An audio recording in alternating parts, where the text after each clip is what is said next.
Thank you, Madam Mayor. I can confirm that we're now live on YouTube. Thank you, Fiona. Good evening, everybody. I'd first like to introduce you to our chaplain for today. His name is Rabbi Dr. Jonathan Romain, MBE, and he is going to take the prayers at the moment for now. Are you there, Rabbi? Yes, I am, and good evening to you all, and thank you for the invitation. By way of introduction, I'm the Rabbi of Maidenhead Synagogue, but it covers a wide area, not just Berkshire, but bits of Surrey as well, and Farnham and other places in your terrain. For those of you who haven't met a rabbi before, it's really the same role as a vicar in the C of E. And for those of you who aren't 100% familiar with Judaism, just think of a two-word summary: ethical monotheism. In other words, belief in God, but that's not enough. Belief isn't enough. It has to be accompanied by a behavior that's ethical and living a moral life. And that's why, rather like yourselves, we always have a short prayer before our synagogue council meetings, even though, again, like you, it's not directly relevant to various items on the agenda, you know, whether it's the finances or the building repairs, but we do it, perhaps like you, because we think it's important to tackle those issues in a way that's honest, and also to deal with each other, and particularly those across the table, in a way that's respectful. In fact, you might like to know that in the ancient Jewish world, going back to the 1st century time of Jesus, there was a parliament, a Jewish parliament of 70 councillors or elders, and whenever they had a vote, and this was in the days before secret ballots, whenever they had a vote, they had the particular custom that the youngest and the newest councillor would always vote first, so that they wouldn't be swayed by the older, more established members. I'll leave it to you to decide whether you think that's a good procedure for you to adopt or not. But I want to mention a curious custom that we have that may be relevant for you tonight.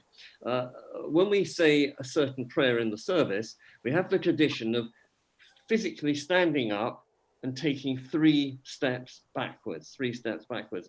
And the reason is because the prayer says, it's in Hebrew, but in English it says, "May God who makes peace in heaven help us to make peace on earth."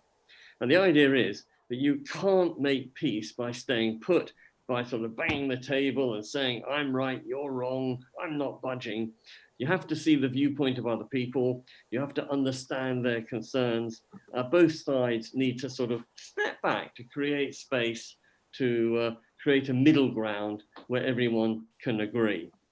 And rather than just say nice thoughts, that's not good enough. We physically do it, take those 3 steps back to ram it home. So let me end with a short line, and you'll notice that actually the prayer bit of this is very small, because we're much more introduction rather than prayers. And this is a line or two that we begin our own council meetings with. "May none of our controversies rise up from self-seeking or ambition. Let them only be for the sake of heaven and the general good. Let us listen to each other with care and treat each other with generosity. Amen." And I wish you well with your deliberations this evening. Thank you, Rabbi. That was wonderful.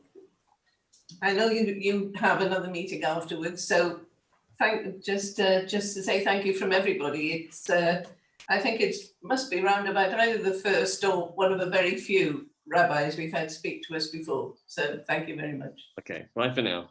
Bye.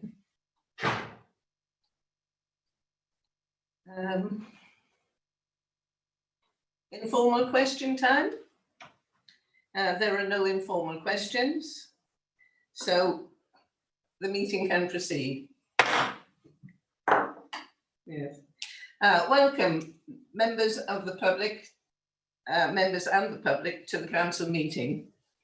Members are supported this evening by the Chief Executive, Tom Horwood, Strategic Directors, Graham Clark and Annie Wrighton, Head of Policy and Governance, Robin Taylor, the Borough Solicitor, Daniel Bainbridge, and the Democratic Services Manager, Fiona, who keeps it all moving. Members, please use the hand raise function in Zoom to indicate if you wish to speak. If you lose your connection, please rejoin as quickly as you can. If anyone feels it would help their internet connection to shut off the video, then please do so. If the live stream to YouTube fails, we will pause proceedings to enable that to be re-established. Before we move to the next item, for practical reasons, I would like to move that Council Regulation PR 21.1, the requirement for members to stand to speak, is suspended for this meeting. Members, if you would like to unmute your microphones to give verbal assent to that, and then please remute your microphones. Agreed. Agreed. Agreed. Agreed. Agreed. Agreed. Agreed. Agreed. Agreed. Members, can you unmute your microphones and indicate your agreement to the minutes of the annual council meeting held on the 9th of June? Agreed. Agreed. Agreed. Thank you. Agreed. Thank you. I will sign these later. Apologies for absence. Robin Taylor, are there any apologies for absence?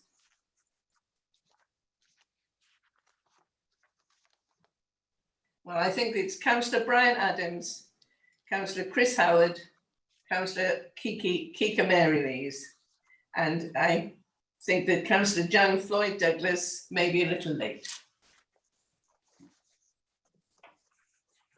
Declarations of interest. Robin, have there been any declarations prior to the meeting?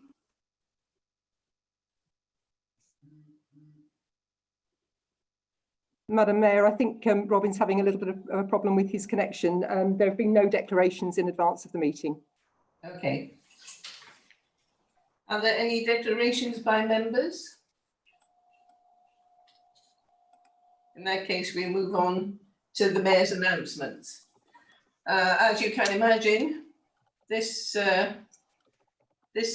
particular period of time from June the 9th till now has been a very quiet one for mayoral duties. I've been out once, that's all, and then because there was no audience present, I was actually able to have my photograph taken raising the flag for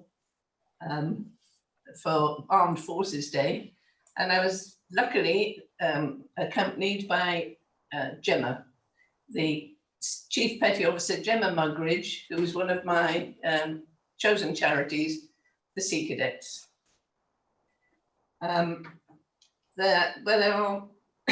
Sorry. One other announcement, apart from the Zoom meetings I've been to, as you will have noticed, we have a chaplain, Rabbi, with us this morning. It is my wish that instead of having one chaplain for the whole series of meetings, I'm going to have a different chaplain for every meeting, and we will have it hopefully covering all the faiths and all the denominations that the members and the public reach. So we will be having just one different person for every meeting. And I hope you'll all find that as interesting as I found today's. That was very good. I have been to Zoom meetings. We're very lucky in Waveney that we are parished the way that we are, because the mayor, myself, can get together with the mayors of the parishes, and we got together and we had a cream tea. And I'd like to say thank you very much to my mayor's secretary, who had to carry scones and cream and jam around between all the mayors. And she had to go from Cranley to Farnham to Hazelmere to Godalming. So she covered quite a distance there. And we had a really great meeting, and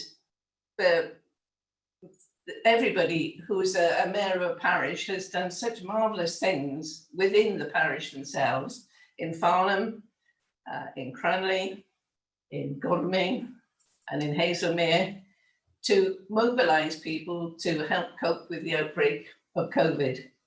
And last night there was a Zoom congratulatory meeting to the people of Cranley. And Liz, I'd like to say thank you very much for asking me. I really enjoyed it. And I'd like to say thank you to you too, because it's all under your wing, and you're a little bundle of energy, and you pulled everybody together, and it was really, really uplifting to see how everybody copes and does well with each other. Right, that's the end of my announcements for this time. Now we move on to leaders' announcements. Councillor Ward, leader, would you like to begin? Thank you, Madam Mayor, and good evening. I rather thought I was going to be saying a lot about unitary councils in my announcements, but thanks to some good inter-party cooperation, as you're aware, that's an agenda item later, so I don't intend to bore you again with further on that. Just really one thing I would like to make you all aware of. Having appointed a young dynamic portfolio holder for Dunsfold, quite a lot of work has gone into sorting out the paperwork and how it works. And tomorrow morning, or maybe even later tonight, we will be sending out updated strategic governance board and advisory group papers. So hopefully we'll be able to, when COVID perks down a little and things start, we'll be able to actually start having some meetings, because as you can imagine, with COVID, it has been rather quiet. Madam Mayor, can I have your indulgence to invite members of my executive to say a few words? Yes, that's fine, John. Thank you very much indeed, Madam Mayor. Councillor Merriweather. Thank you, Leader. Hello, everybody. I just wanted for information to update everybody on one item in the minutes of the executive, 6.2 on page 22, regarding the contingency budget. This was something we discussed at the council in June. We've all had the private briefing on the 6th of July and then discussed it publicly at VFMONS on the 13th of July. And for anybody watching, particularly guests, members of the public, that's available on our YouTube channel. But in the minutes on the 8th of July, back then, we were still waiting detail on what further funding support we might be getting from central government. And I just wanted to update everybody that since that announcement at the beginning of the July, one of the elements has become clearer. We will be getting, we believe, £145,000 from the £500 million pot, which was the first element of that announcement. Unfortunately, the second element of the pot, which was the formulaic compensation for lost income, some guidance has been issued, but I'm afraid it's still too vague and confusing for us to draw too many conclusions, and we're hoping that we still will be able to in short order. The first is that that there seems to be some qualification over whether we'll be reimbursed for decisions taken locally that have led to income loss. And of course, one of the decisions we took locally was to stop charging in our car parks, although that we believe is supposed to be an intended trigger for the relief. There's also some confusion about how mitigating cost savings will feature in the calculation. So when all said and done, I'm afraid we still don't know quite how much extra support we'll be getting. So we will be proceeding with the contingency budget on the basis that while we hope for the best, we need to plan for the worst. So we will be discussing it at the executive next week and rolling that forward still to the extraordinary full council in early August on the 11th. Thank you, Leader. Thank you. Councillor Williams. Okay, thank you, Leader. Like other portfolio holders, I've constantly expressed my gratitude to Waverley officers during the period of lockdown and beyond in keeping our essential services going and protecting the most vulnerable in our community. I do want to add particular congratulations in terms of environmental services. Kept going pretty much unabated throughout that period. And we've now very recently almost completed a changeover in the bin collection routes as a precursor to the curbside collection of textiles and waste electrical items. Whilst there was an inevitable pause in the work on kickstarting the process of consultation on our sustainability strategy and our climate emergency action plan, I'm delighted that we're now back on track and we're engaged in a public consultation process on the plan, and we're welcoming commentary from members of the public, organisations that have concerns about climate change and about the environment, town and parish councils, as well as from Waverley members. And central to our climate emergency action plan, we need to continue to build this culture that we've been building in Waverley that places sustainability at the heart of our decision-making processes in every action that the council takes.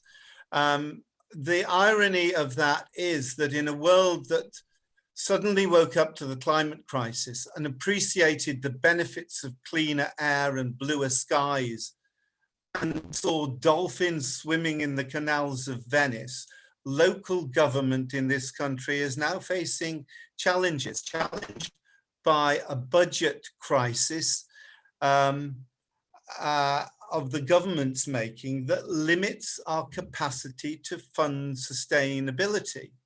However, I'm delighted to learn that Derek Thomas, MP for St Ives, is introducing under the 10-minute rule bill, a bill to make provision for necessary powers and resources to enable all UK authorities to achieve carbon neutrality by 2030. And I've asked our own MP, Jeremy Hunt, to support this. So I suppose in summary, we continue to engage locally in doing what is right to support our planet.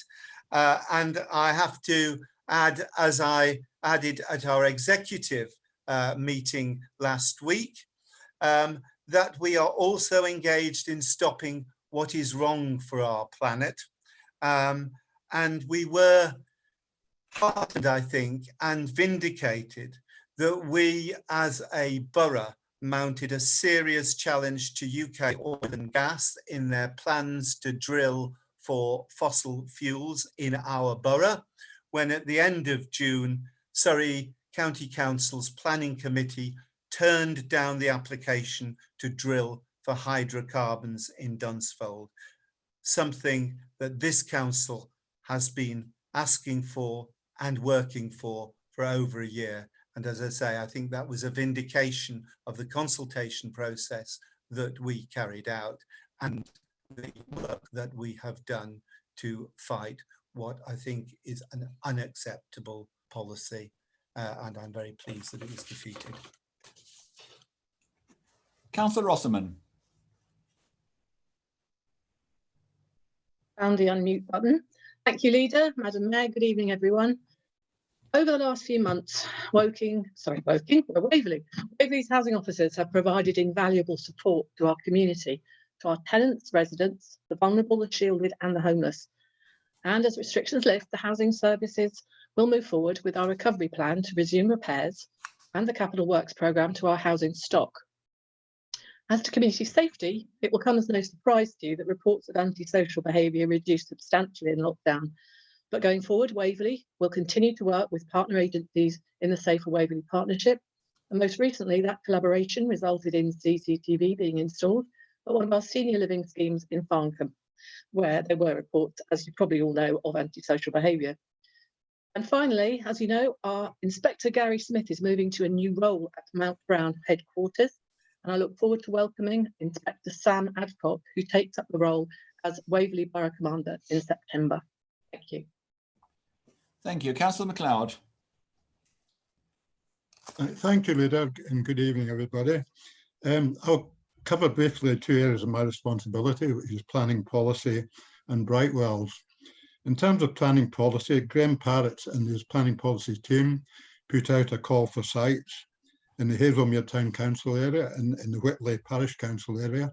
And we've now had responses to this call for sites. And Graham and his team are currently reviewing them, and they'll be discussing with the appropriate councils and also with other relevant bodies such as Natural England. In terms of Brightwells, the Brightwell site has been closed for around 3 months due to lockdown, but it's now opened up again. But they're of course working under social distancing conditions.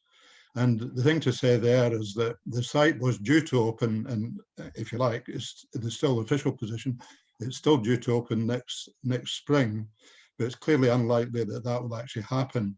And we'll be having a meeting with Crest on Monday afternoon, an important meeting with Crest and with Surrey, for Crest to tell us what their plans now are for the opening of the site. On the face of it, it's unlikely to open before the summer of next year and possibly even the early autumn, but we won't know that till we discuss it with Crest on Monday.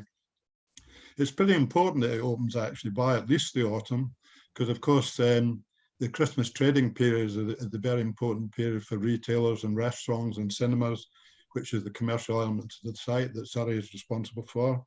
So we must try to get the thing going in the autumn at the latest. And the executive is fully committed to the success of this project. We stated that after the last election when we took responsibility for it, and we remain committed to it. But of course, it's now going to be a bit more difficult because of all the problems that retailers have and restaurants have and cinemas have due to COVID. But working together with Surrey and with Crest Nicholson, we'll be doing everything we can to make sure that the Brightwell project is successful. I want to briefly mention, because it's on the other side of the road, it's a private development called the Woolmead development, which is the Barclay Homes development. That's been suspended for something like 9 months now, because Barclays decided that the original scheme that they designed wasn't economic from their point of view. And they made an application to reduce the size of the basement car park by approximately 50%, or just under 50%. But our planning committee refused that application, and Barclays are now faced with thinking what they should do about the site. They've got options to appeal, they've got an option to rethink what they're currently doing, or they could leave it for a period to decide what to do.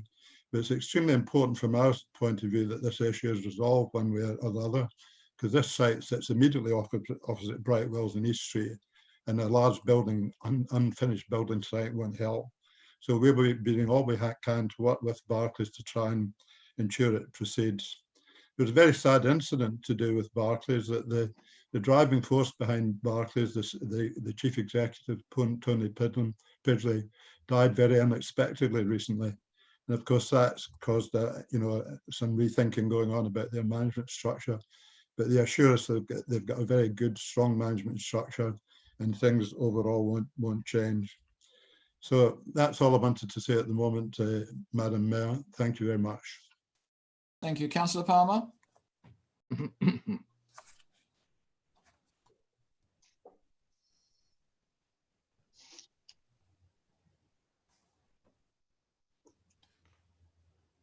I can't hear you, Nick. You may be unmuted.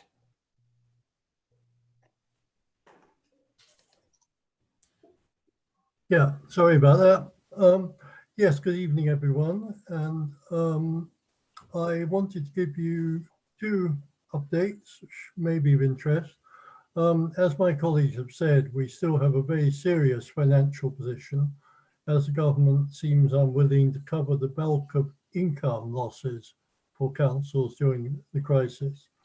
As a result, we are paying particularly close attention to the revival in car parking usage, since this is a major source of revenue. And in principle, we could increase charges to try to help bridge the gap. Now, as members know, we're maintaining charges at the current level for the time being, both because we want to encourage people back to the shops, and also because an increase in prices will not necessarily result in an increase in revenue.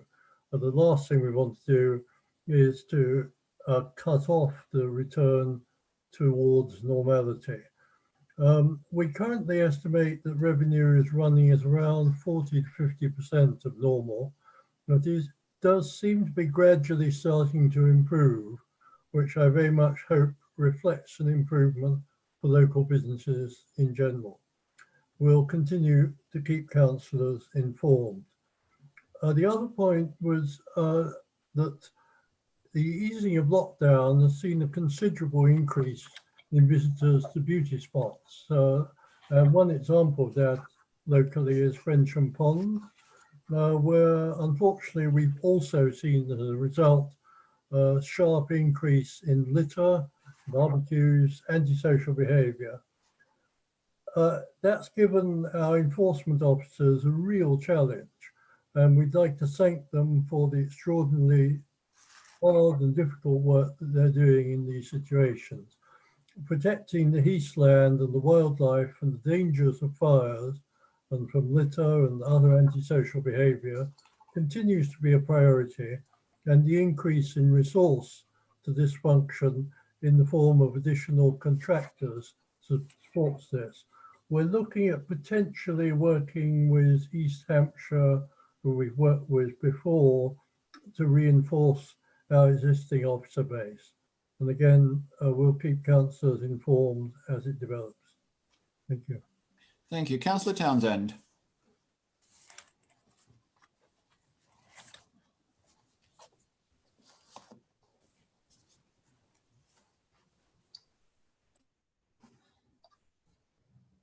Sorry, Leader, I'm just having a problem unmuting as well. I've just got a very short update for you. You'll be pleased to know. Again, I need to add my thanks to officers for responding with such great speed to process and pay out the vital business support grants to our local businesses. We're running now on about, we've handed out about 23.6 million, and we're still handing out grants at the moment. And I would also like to applaud the efforts, the huge efforts of our towns and villages who are now very much open for business, and to the economic development team who've been providing exceptional and professional support throughout. I'm delighted also that through our newly established business task group, we are now meeting with a broad cross-section of businesses across Waverley, and I'm very much looking forward to the development of this initiative over the coming months. Frensham Ponds has already been mentioned, but you won't be surprised that with the surge of visitors, you know, there's been huge problems there, which Councillor Palmer has outlined.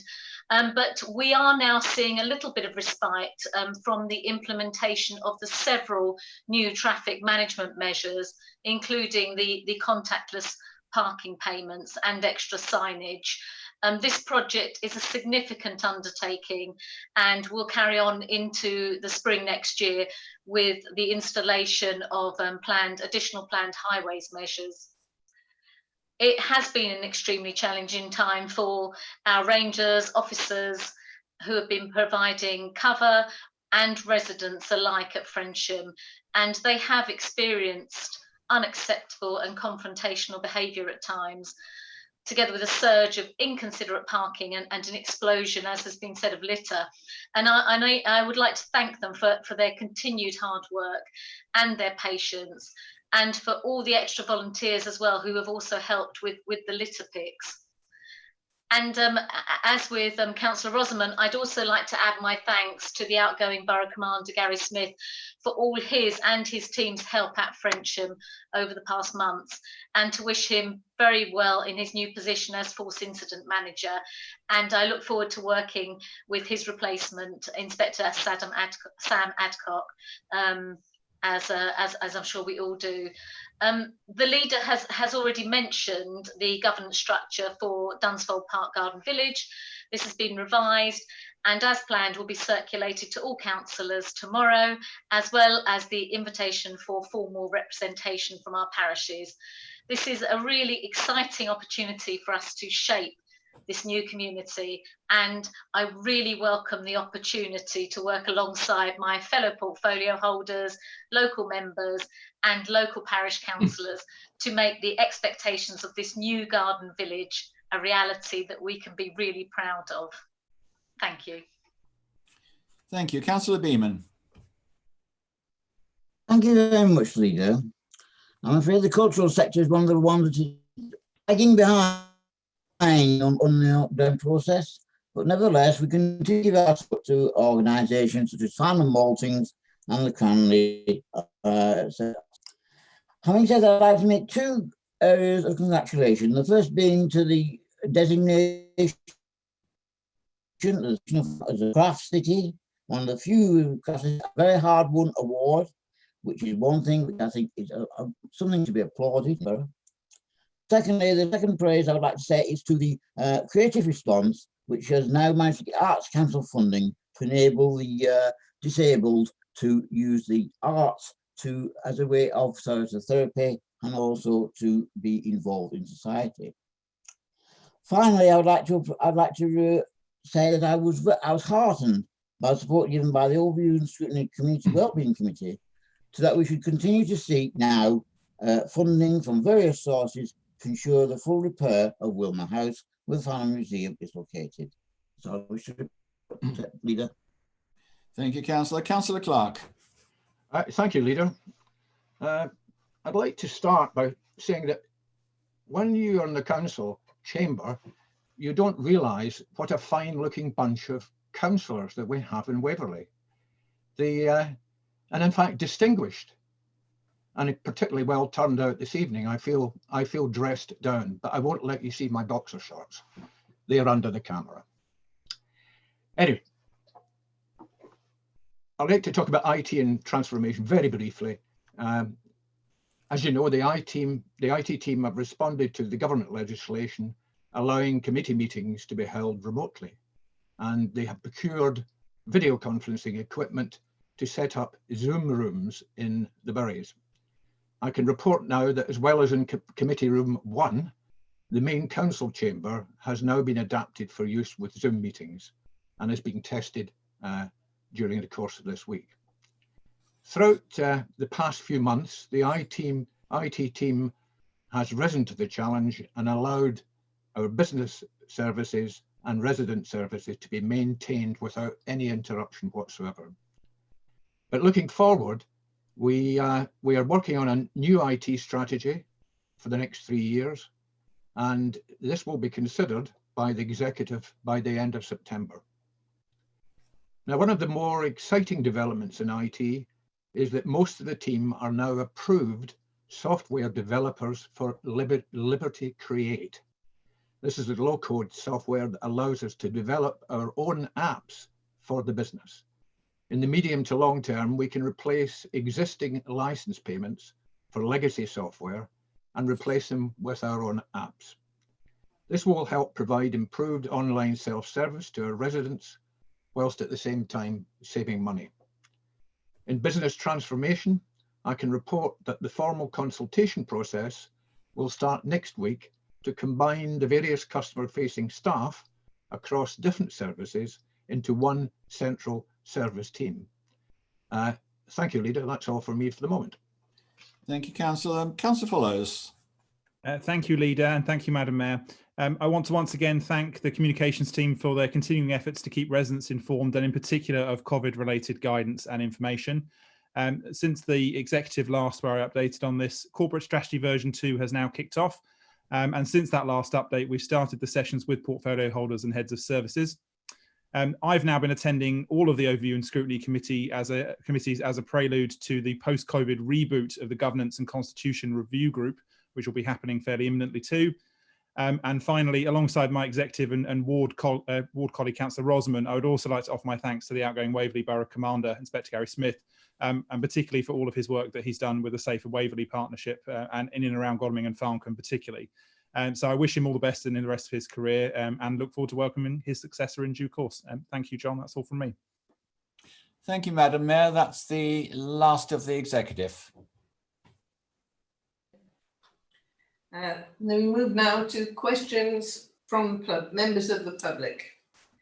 There are 2 questions from members of the public. The first is from Alfold Parish Council, and Parish Councillor Penny May has joined the meeting. Are you there, Penny May? I am, yes, thank you, Madam Mayor. If you'd like to put your question now. Okay, well, good evening. I'm thinking Councillor Liz Townsend may have answered a lot of it, but I'll carry on. So last week, parish councillors from Alfold were able to participate in a webinar about the Garden Village development at Dunsfold. We're encouraged by hearing that these principles include strong local participation at every stage. And we'd like to publicly state that Alfold Parish Council is committed to constructively contribute to the development at Dunsfold Park Garden Village. So our question is, will the council now consider it time that local parish representation is invited as a full participating member into the governance and decision-making process as co-leaders in developing a positive plan for Dunsfold Park Garden Village and in accordance with national best practice as set out by the Town and Country Planning Association? Thank you very much. Thank you. Councillor Townsend, would you like to speak on this? Thank you, Madam Mayor, I would, thank you. And thank you, Penny, for your question. And to be honest, it couldn't come at a more opportune moment. At the beginning of March, I was delighted to join the executive team, and alongside responsibilities for economic development, parks and leisure, I also took on responsibility for the new Dunsfold Garden Village. After an initial meeting on the 20th of March with the planning project team leader to receive an update on the new settlement and to discuss the governance arrangements, then we had lockdown announced on March the 23rd. We then had, like all councils, to prioritise our response to the immediate COVID-19 emergency and to rapidly adapt to the considerable challenges that we faced, as well as to implement the additional responsibilities assigned to us by central government. We had to quickly adopt new processes, like all councils, with online meetings and temporary governance, together with a new planning committee structure. I'm extremely proud of the council and our officers that we responded so swiftly to meeting all of these demands and continued to provide all of our services without interruption to our residents. You will not be surprised to learn that I'm completely committed to providing every opportunity that I can to encourage local representation at parish level. As soon as I could, at the beginning of June, I resumed regular meetings with officers on Dunsfold, and with the complete support of the executive, started to look at the governance structure, which was presented to the executive on the 30th of June and agreed. I am aware that the leader has already announced the new structure earlier, and I'm delighted to be able to confirm that representatives from Alfold, Cranley and Dunsfold parish councils will be formally invited to sit alongside Waverley local councillors as full participating members on the Dunsfold Park Garden Village Advisory Group. I'm really looking forward to working with you to make the expectations of this new village a reality. Thank you, Madam Mayor. The second question is from Daniel Cushell. Mr. Cushell will not be able to join the meeting this evening, but the leader will read out the question and respond. Leader. Thank you, Madam Mayor. And thank you in your absence, Mr. Cushell, for your question. The question reads, the Deputy Leader of Waverley Borough Council has publicly acknowledged that under previous administrations, Godalming did not receive a proportionate share of capital spending and improvement projects compared to other towns within the borough, and certainly in comparison to the population sizes of towns within the borough. It has now been over a year since the new Rainbow Coalition took control of the council, but as yet there has been no levelling or redress for Godalming or its residents. Does the leader believe that the Deputy Leader was mistaken when he made that statement? And if he doesn't, why not? But if he does, what is being done to address the historical imbalance? Well, the Deputy Leader at least will be, my response, the Deputy Leader at least will be relieved that I do not believe he was mistaken. I would refer Mr. Cushell to the responses given to your previous inquiries on this subject. Most recently in September 2019, when Councillor Merriweather provided a very comprehensive response to your question about the perceived inequality of spending by Waverley across the borough. Councillor Merriweather confirmed in his response to you that he had consulted with Councillor Follows, also now leader of Godalming Town Council. I don't intend to read the whole response out in full at Council as it ran to a number of pages, but I am satisfied that this provided you with a full explanation and that position still stands today. Thank you. Thank you, Leader. We now move to questions from members. There are 4 questions from members. The first is from Councillor Mary Foroszewski, and the leader will respond. Mary, would you like to, Councillor Foroszewski, would you like to put your question? Madam Mayor, thank you. No, I think a lot of time has already been spent, the questions in writing for members to have already read prior to this meeting. So I look forward to the leader's response. Thank you, Madam Mayor. Thank you, Mary. Councillor Foroszewski. I take it you'd like me to respond, Madam Mayor. As you're aware, Waverley has been notified by the Boundary Commission that it intends to do a boundary review of our borough, starting next year, with a view to completing this before the 2023 local elections. Waverley did not request a review, but unfortunately, these are at the whim of the local Boundary Commission for England, which is the government department responsible for determining the timing of boundary reviews and for conducting them. The Commission has statutory authority to conduct its work and councils must cooperate.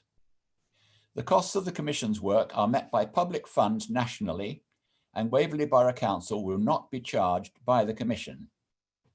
However, Waverley would have to respond to requests by the Commission for information, e.g. for population data, expected planning delivery, and matters of local connection. Also publicise the Commission's work and respond to its first draft. Clearly, if Waverley Borough Council were not to exist after 2023, a boundary review would have been futile. Waverley officers have updated the Commission on Surrey County Council's bid for a single Surrey Unitary Council, and we await the Commission's response. I must add that I totally agree with the sentiment of the question and can assure you that any unavoidable expenditure will be kept to an absolute minimum. Thank you for your question. Thank you, Leader. The next question is from Councillor Robert Knowles, and again the leader will respond. Councillor Knowles. Question number 2, Madam Mayor. Thank you, Councillor Knowles. I'm tempted to say no and just leave it there, but this question does deserve a proper answer. In summary, on the 28th of June, Waverley Borough Council found out about rumours of a unitary bid by Surrey County Council from the local government press, and then sought to engage with Surrey County Council. On the 3rd of July, Surrey County Council presented to district and borough chief executives some ideas on a unitisation bid in the context of the forthcoming government white paper. A preference for a single unitary within Surrey County Council was mentioned, but not agreed by districts and boroughs, and discussion among the council leaders was urged. The Surrey leader's speech at his council meeting on the 7th of July did not mention bidding for a single unitary, although rumours in the press continued. Surrey County Council then published on the 13th of July its letter to the Secretary of State in favour of a single unitary without further considering district and borough councillors. At a meeting of Surrey leaders on Friday the 17th of July, all of us expressed our opposition to such a scheme and our dismay and disappointment that such a matter had been raised with government without any consultation whatsoever with the leaders of the 11 boroughs and districts that make up the county. I was particularly disillusioned to read in the papers prepared for the Surrey Cabinet, scheduled for Tuesday the 21st of July, i.e. yesterday, the statement that preliminary related discussions have been held with the following: district and borough council leaders and chief executives, when at the time no such discussions had been held with me or any other borough or district leader.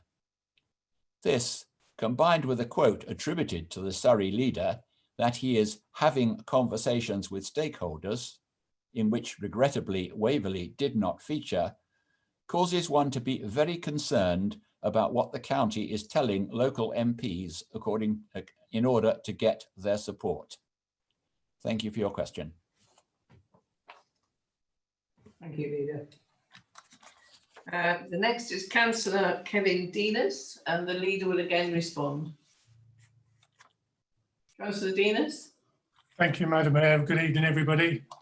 It was interesting to hear that last response, which talks about lack of consultation, because that leads nicely into this question. Dunsfold Park is situated within the ward of Alfold, where I'm proud to represent.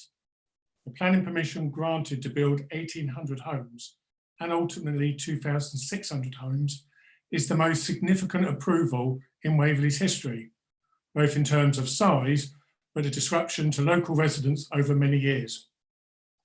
On the 8th of June 2019, some 13 months ago, I emailed the leader, Councillor Ward, and copied all councillors about my concern how the executive planned to oversee the development at Dunsfold Park. On the 16th of July 2019, when raised at full council, the leader stated, regular meetings will continue and we're in the late stages of the process of establishing a Dunsfold Park Garden Village Board. On the 18th of September 2019, at full council, the leader presented a new corporate strategy. He will recall that I spoke on the matter with both dismay and astonishment. I read from the corporate strategy, we shall develop a more open, inclusive approach to communications and decision-making, and we will be an open, democratic and participative governance, valuing the worth of all residents. I reminded Councillor Ward he'd failed on these corporate priorities as I was still waiting for the decency of a discussion about how the Dunsfold Park governance would work. On the 8th of October 2019, a Dunsfold governance structure was finally presented to Council. I had not been consulted, and my extensive knowledge of the site and the surrounding area was clearly not valued or simply ignored. I pointed out the glaring and obvious omissions. The structure had failed to include the ward member and members from surrounding wards, the parish council, who represent the community at ground level, and members of the public. I reminded Councillor Ward of the corporate strategy and how it failed at every hurdle. Members of the executive looked extremely embarrassed and the leader did offer a form of apology stating it would be sorted. An informal discussion took place after the meeting, and later I followed this with a further email requesting a resolution. Councillor Ward did respond and promised to send some dates to arrange a meeting. Some 9 months later, I'm still waiting for this to happen. I also have spoken to a member of the executive, who I will not name, who is embarrassed and apologised. So to summarise, my questions are, since the 16th of July 2019 to the current date, can a leader detail the formal meetings with Dunsfold Park senior management he has held regarding the development and provide me with copies of these minutes? 2, can a leader detail meetings held within the formal governance structure approved by full council on the 8th of October 2019 to the current date, with copies of the minutes and dates, and additionally those from the Dunsfold Park Village Board meetings identified and raised by the leader at council on the 16th of July 2019. 3, having highlighted the blatant omissions regarding participative governance, local engagement and valuing residents, does the leader believe this is a good example of his corporate plan aspirations? 4, as we are now 13 months on, will the leader confirm he actually will discuss the issues with me and produce an amended governance structure that includes Alfold Parish Council and local residents at the appropriate level? And 5, would the leader agree that the community have been dealt with in an unprofessional manner, or will he say he's proud of this reoccurring reluctance to engage? After 13 months, the issue of local governance has not been progressed, promises of meetings have been ignored, and the governance structure from the 8th of October 2019 still remains unchanged. Thank you, Madam Mayor. Councillor Deanus, your 5 questions preceded by an emotive 400-word, somewhat intemperate preamble, 10 times as long as any of the questions, certainly strains the limit of the procedural rules. However, I shall endeavour to answer them as politely as possible. Question 1. Whilst there's been no formal meetings with the Dunsfold Park senior management, various informal meetings have taken place to move things forward, including executive briefings, 1st of October 2019, March 2020 and the 30th of June 2020. Monthly progress meetings between DAL and the officers. Bi-weekly meetings between Homes England and officers, with DAL attending every other meeting.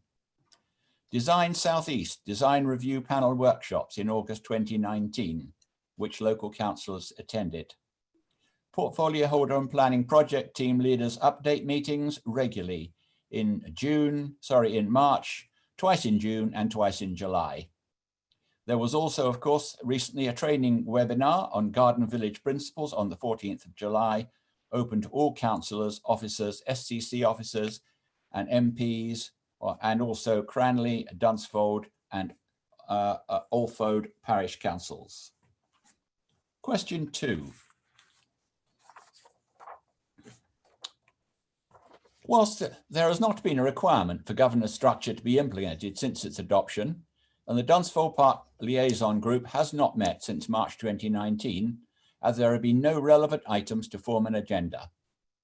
Both local councillors for Alfold and Dunsfold wards would have been included on the proposed advisory board, and that is not proposed to change. Clearly, when the portfolio holder for Dunsfold Park was appointed, it was critical that she be brought up to speed on the project in the first instance, and then review the proposed governance structure. This, as she has already informed you, she has done. We have also had to adopt temporary governance arrangements, re-online meetings, and also our new planning committee structure, which is referred to in the Dunsfold governance structure. All this was agreed in the council meeting of the 9th of June, and as planned, after my announcement this evening, revised governance structure will be circulated to all Waverley councillors tomorrow. It is expected that these meetings will be convened in the near future, now that lockdown is easing, to support the progress of the new settlement. Representatives from Alfold, Cranley and Dunsfold parish councils will also be invited to sit on the advisory board. Also, as you're aware, the new road application was granted permission in October 2019 and was followed by a non-material amendment application also granted to align the original outline application against the new road applications. Local councillors for Alfold and Dunsfold participated in and contributed to the design review panel meetings last August, and it is expected that they will continue to be involved in future panel meetings. A Dunsfold Park team has been set up, comprising a principal planning officer and planning technician, paid for through a planning performance agreement and intended to ensure that the project is delivered in a timely manner. Training was recently offered to all councillors on the 14th of July, which focused on garden village principles, was well attended, and officers received very positive feedback. Further training from Design Southeast with a design focus is currently being arranged, and future events related to climate change mitigation and stewardship will also be offered in the autumn. Officers continue to work closely with DAL to bring forward an exceptional new settlement, and public consultation will take place at the relevant opportunities. Question 3. The leader does not accept your premises. Question 4. I'm delighted to confirm that representatives from Alfold, Cranley and Dunsfold parish councils, alongside councillor representatives from Alfold and Dunsfold wards, will be invited onto the advisory board. There is a commitment to undertake a 4-week public consultation on the master plan and associated documents that will be submitted to discharge the relevant condition of the original outline planning application. Officers will also work with DAL to extend the reach of its public consultation. Additionally, various councillor briefings will take place both prior to the submission of the documents and after submission. This goes well beyond any normal expectations to deal with the discharge of a condition and recognises the strategic importance and value of getting this framework for future reserved matters application right. DAL undertook their own public consultation on the evolving master plan in October and November last year.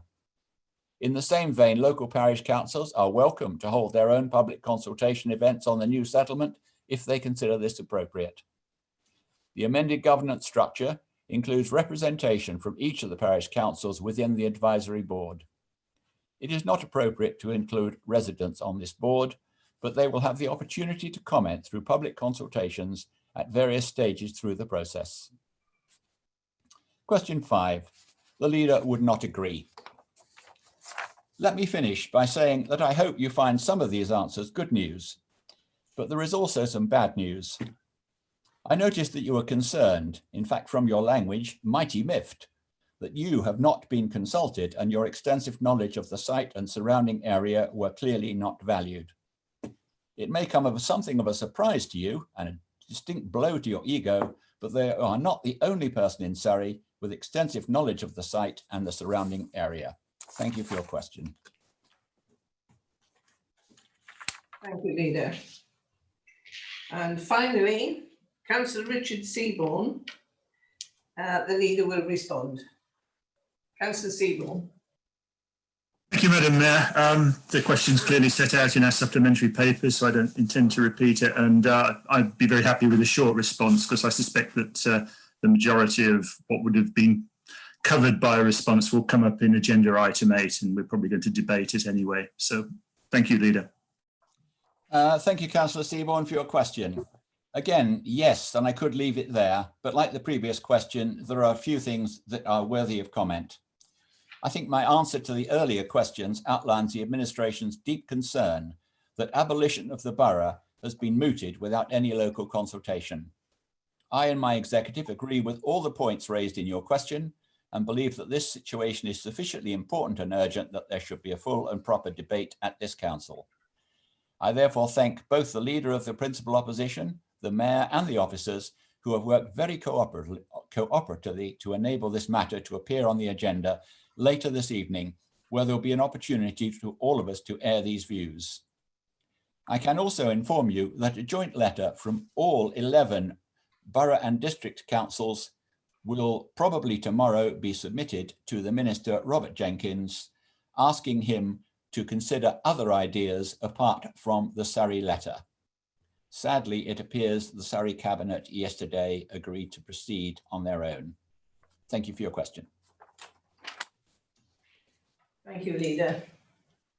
We can now move on to section 8, where we will be considering the motion which has been discussed as before, submitted less than 7 days after we, as you can hear, under great strain and stress due to the precipitate behaviour of Surrey County Council. The Mayor, can I invite you to introduce your motion, Leader? Thank you, Madam Mayor. As long as you don't take it out of my time, I think it would be fair to read the motion for the public. This council opposes a single Surrey-wide unitary authority. This council recognises principles of localism, many of which are incompatible with a single unitary authority within Surrey. Therefore, council instructs the executive to urgently investigate alternative forms of unitary authorities and the timing of any such reorganisation that may be more advantageous to Waverley and its residents, including any opportunities with the neighbouring councils. I'm sure I have a seconder, and Madam Mayor, I would like to request a recorded vote. Madam Mayor, please to second the motion and to second the request for a recorded vote. Thank you, Leader and Deputy Leader. Leader, would you like to begin? I'm sure I have the necessary support for a recorded vote, Madam Mayor, so yes, please. Well, good evening again, councillors and members of the public. Here we are, just trying to recover from a virus pandemic, about to enter a worldwide recession, the country approaching the potential shock of leaving the EU with no trade deals. Not a brilliant time to try and launch the largest and most expensive local government reorganisation for about 50 years. But the government is determined to move ahead, and so we need to respond. The government seems minded to encourage unitary authorities, together with strong mayors instead of strong leaders, for all of us. Whilst there is considerable enthusiasm for unitary authorities per se, to attempt to streamline things by abolishing one tier of government, only to replace it with another in the form of directly elected so-called executive mayors with their attendant bureaucracy and costs, does not seem entirely logical. This motion has been put to council as a matter of urgency, and I thank the Leader of the Opposition for her cooperation to give councillors an ability to voice their views on unitary councils in general, but more importantly, the recently hastily prepared proposal by Surrey County Council to establish a Surrey-wide mega unitary. In this manner, we're not alone. In the past few days, throughout the country, from North Yorkshire to Somerset, there has been a sudden concerted series of power grabs by control-hungry county councils in the face of the united opposition of their respective boroughs and districts. This is not a party matter, as it is illustrated by recent statements from the Conservative, Liberal Democratic and Labour leaders of all 10 Hertfordshire boroughs and districts, opposing their county council's power grab and unanimously putting forward the far more reasonable suggestion of 3 unitary authorities to properly govern their 1.2 million inhabitants. There have been strong rumours for some time that counties would attempt to centralise power like this, and this sudden spate of actions indicates coordination from above. There are also strong rumours that the government will attempt to abandon the county council elections due next year in order to facilitate this. So far, bad rumours have turned out to be true, and we must not allow ourselves to be disenfranchised in this manner, but must make our voice heard loudly. England is unique in its 3-tier system of local government, which other countries do look at in amazement, and residents find very confusing because of the overlapping responsibilities.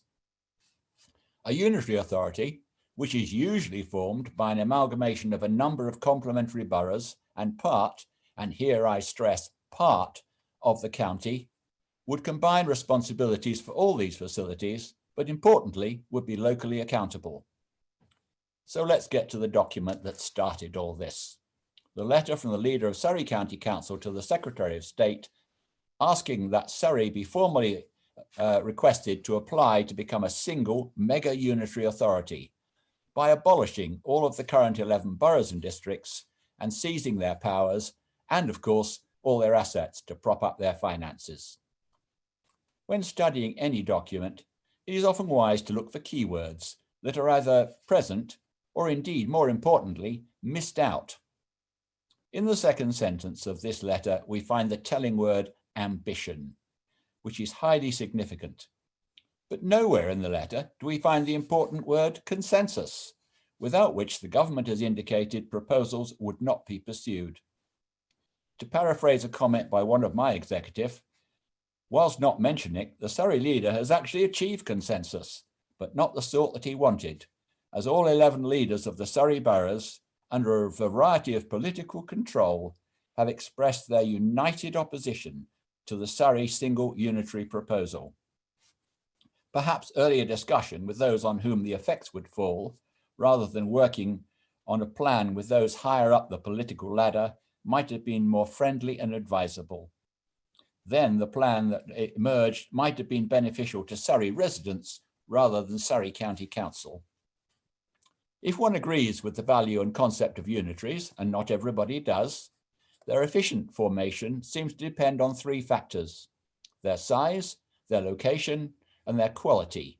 In other words, their ability to perform their functions efficiently and to the advantage of their residents. There are currently 56 non-metropolitan unitary authorities in England, ranging in size from one serving about 40,000 people to the largest serving about 500,000, but with an average of about 250,000 residents each.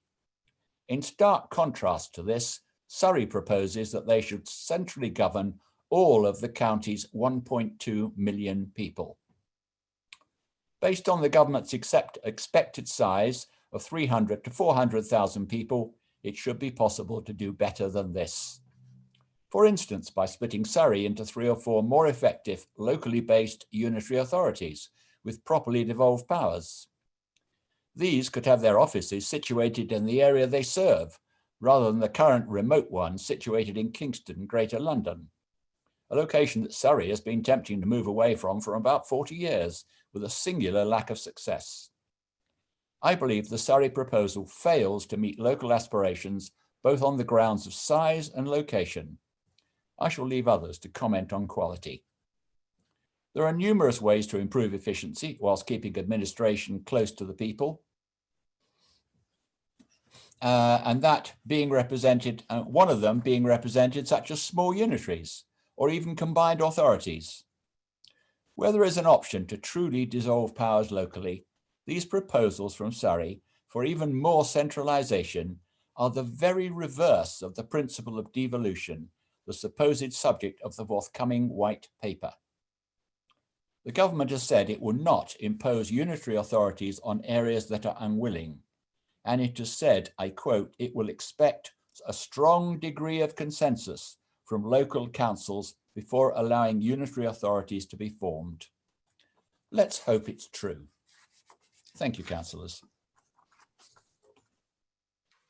Councillor Follows, would you like to second the proposal?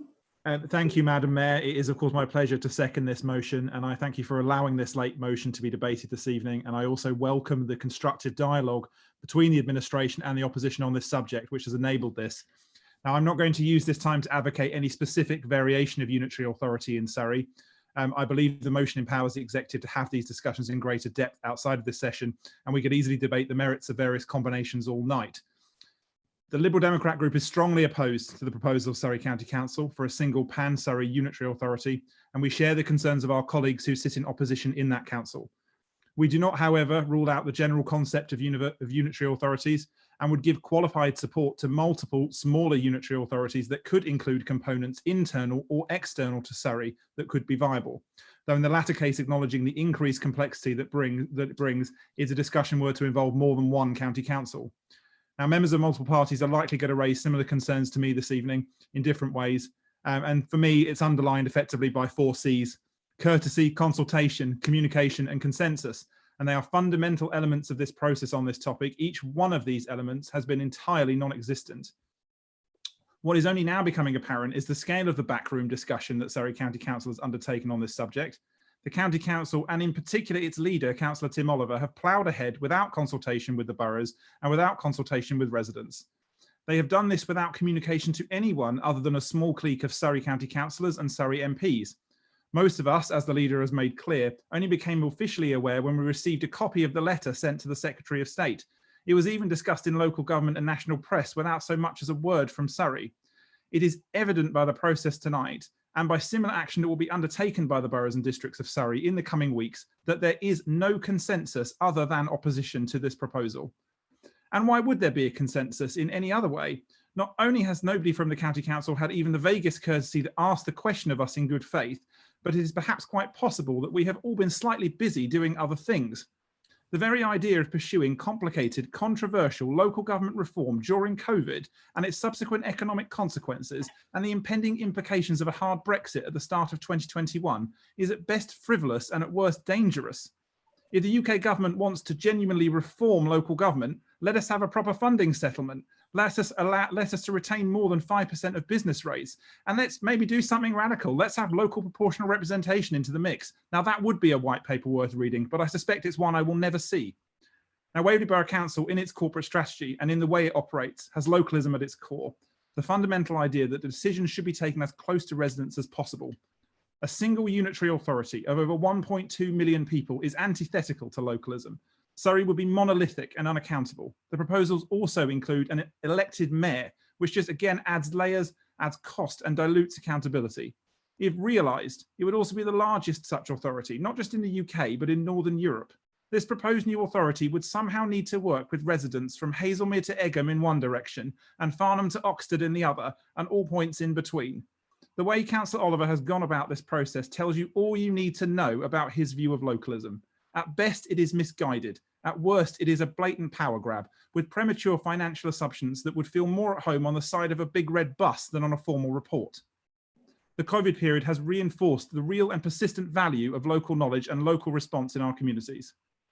To those that think this may be a boon to town and parish councils, don't get your hopes up. They have yet to be consulted either. This proposed centralised authority could well encompass planning, highways, children's services, social care, and much more.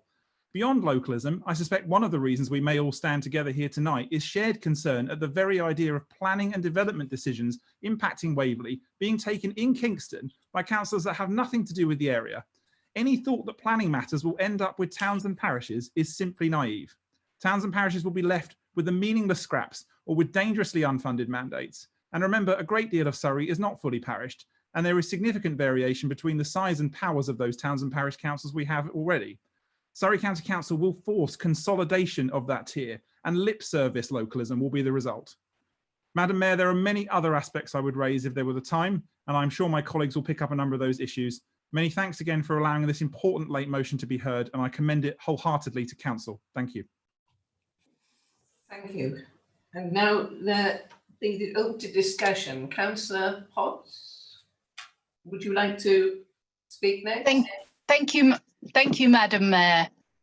I'm going to keep it brief. I think Councillor Ward gave a very good summary overall in his introduction. And again, my thanks to youth and for enabling us to go ahead with what I think we would all cross-party agree is an extremely important debate this evening.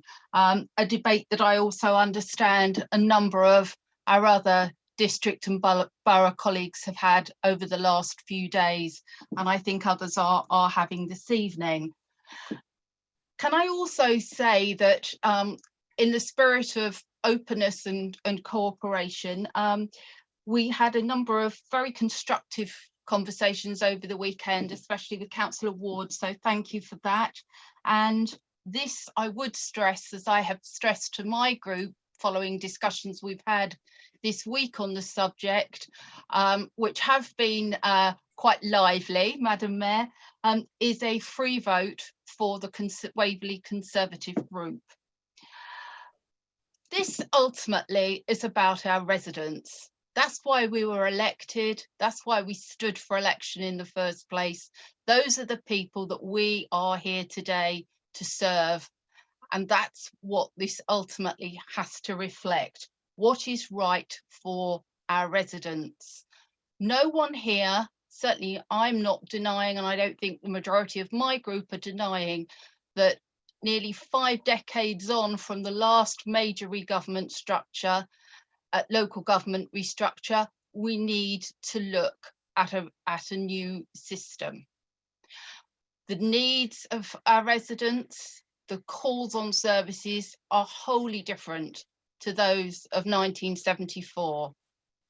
Finances are in a very different place in local government, but that does not mean that any process should be rushed.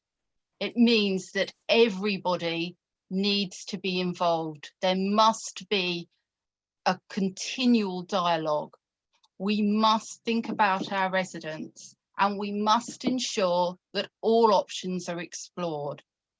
We are not anti-unitary, but we actually don't have a lot of information at the moment. In fact, information seems to be quite scarce. And without that, how can we make a decision? We must explore every option.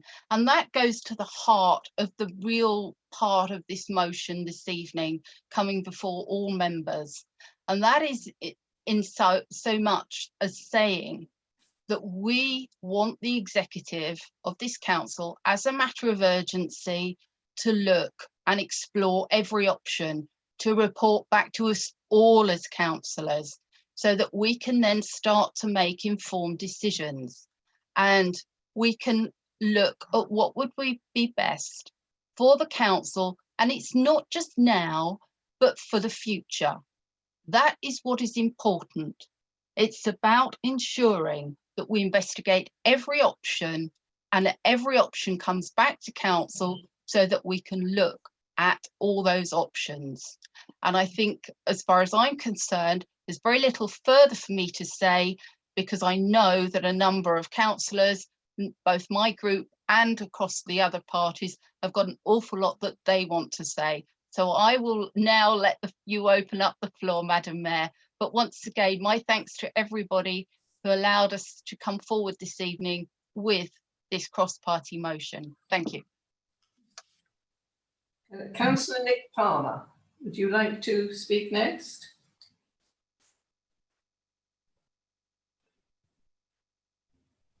No? You're muted.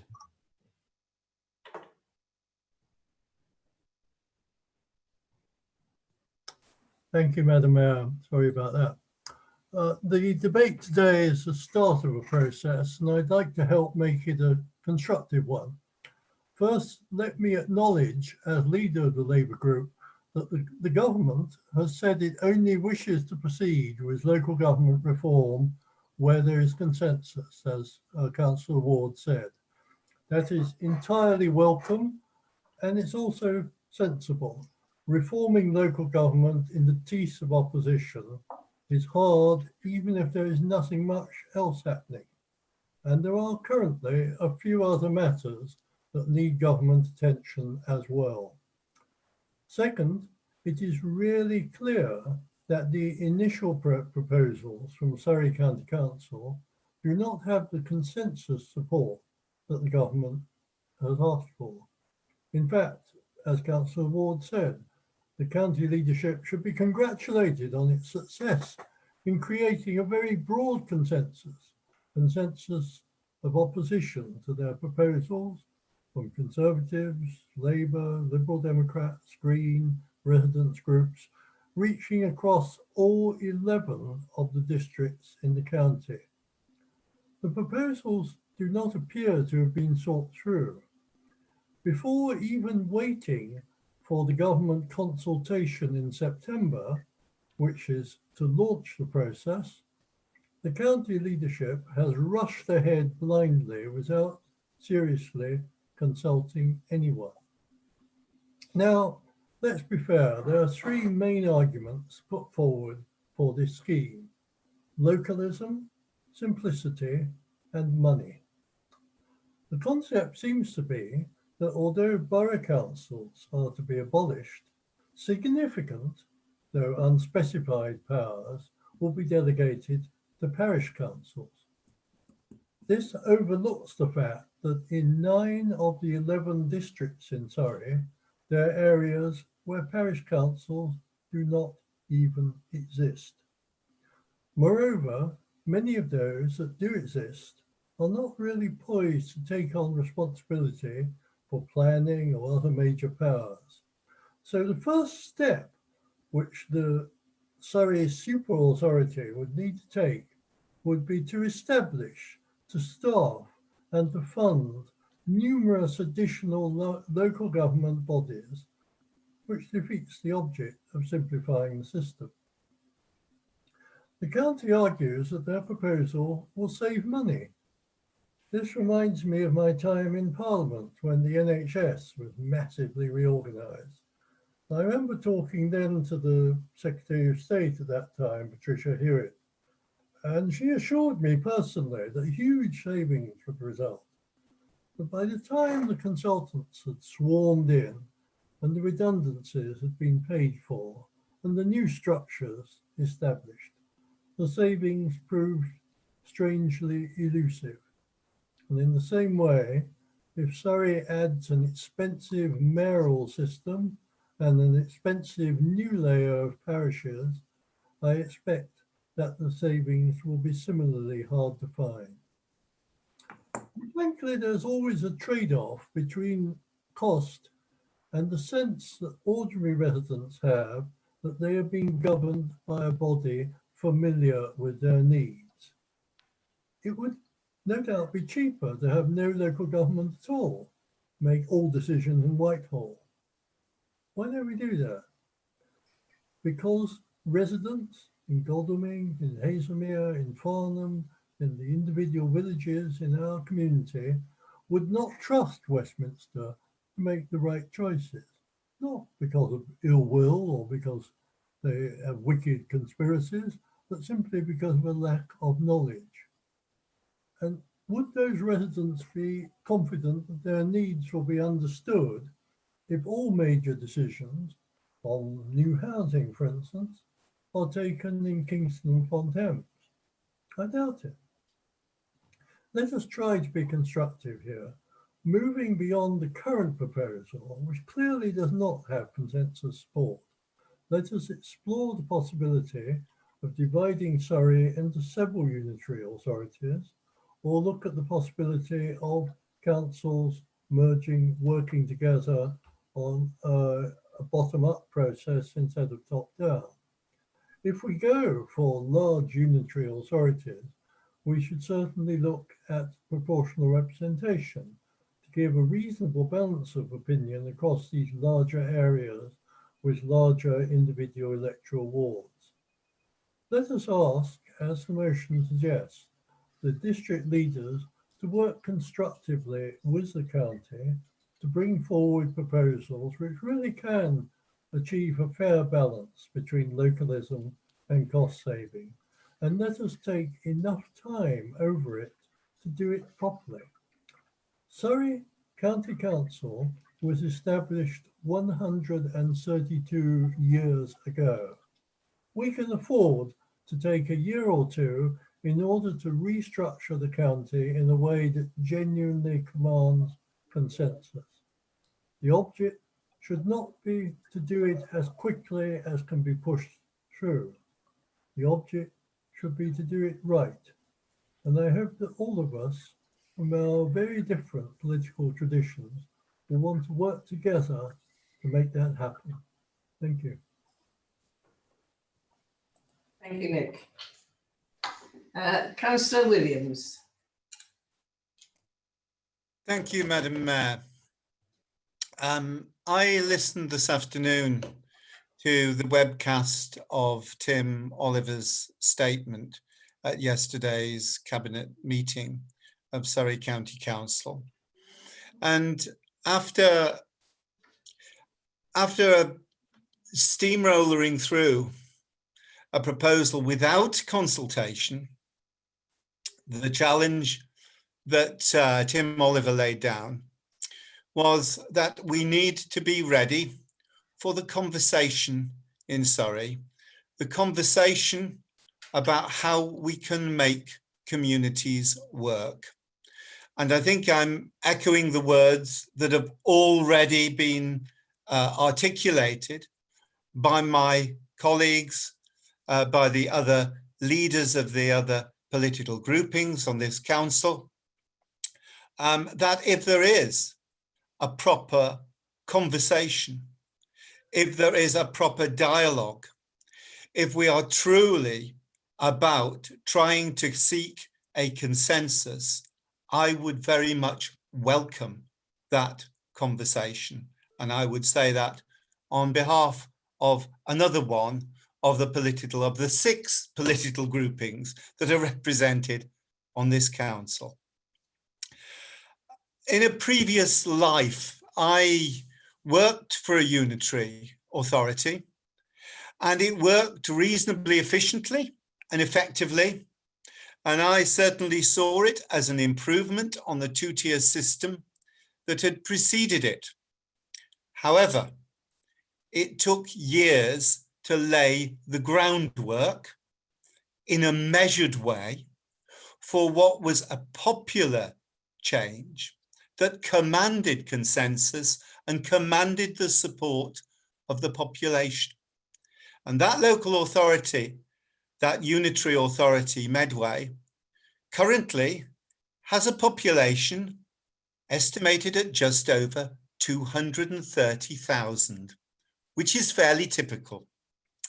And let us contrast that now with the proposal that we are hearing from Surrey County Council. A proposal to rush through a proposal for it to become a gigantic single unitary authority that has a population estimated at 1.2 million, over 5 times the size of that typical unitary authority that I worked for. The 10 most highly populated unitary authorities in this country, and we've referred to the largest one so far today, but the 10 largest populated unitary authorities in this country vary in size between 340,000 and 570,000 in population, averaging at around a third the size of Surrey, and that's the largest of the authorities. So we hear of these proposals for these bizarre, gigantic, all-powerful local authorities across the country now. And what is it that is determining this drive? It is an ill thought out attempt, and not a particularly shrewd attempt, at a cost-saving exercise by central government, and it goes against all notion of localism. It is born out of desperation, it is born out of panic, and it will not work. Local government needs to be local, it needs to be connected to the people, and it needs to be locally accountable rather than utterly remote. And we also need, in my view, echoing what Councillor Follows and Councillor Palmer have said, in my view, we need an electoral system that ensures that all sections of the population, all sections of the electorate are reflected in the council that is elected. So let's keep local government local. Let's not rush in to an ill-considered proposal.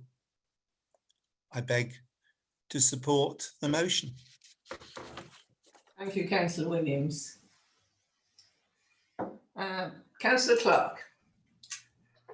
Thank you, Madam Mayor. In his speech to the LGA conference earlier this month, Simon Clarke, the Secretary of State, made a glowing reference to recent successful unitary examples. Dorset, in April 2019, with the county split into 2 unitaries, one of 400,000 and the other of 367.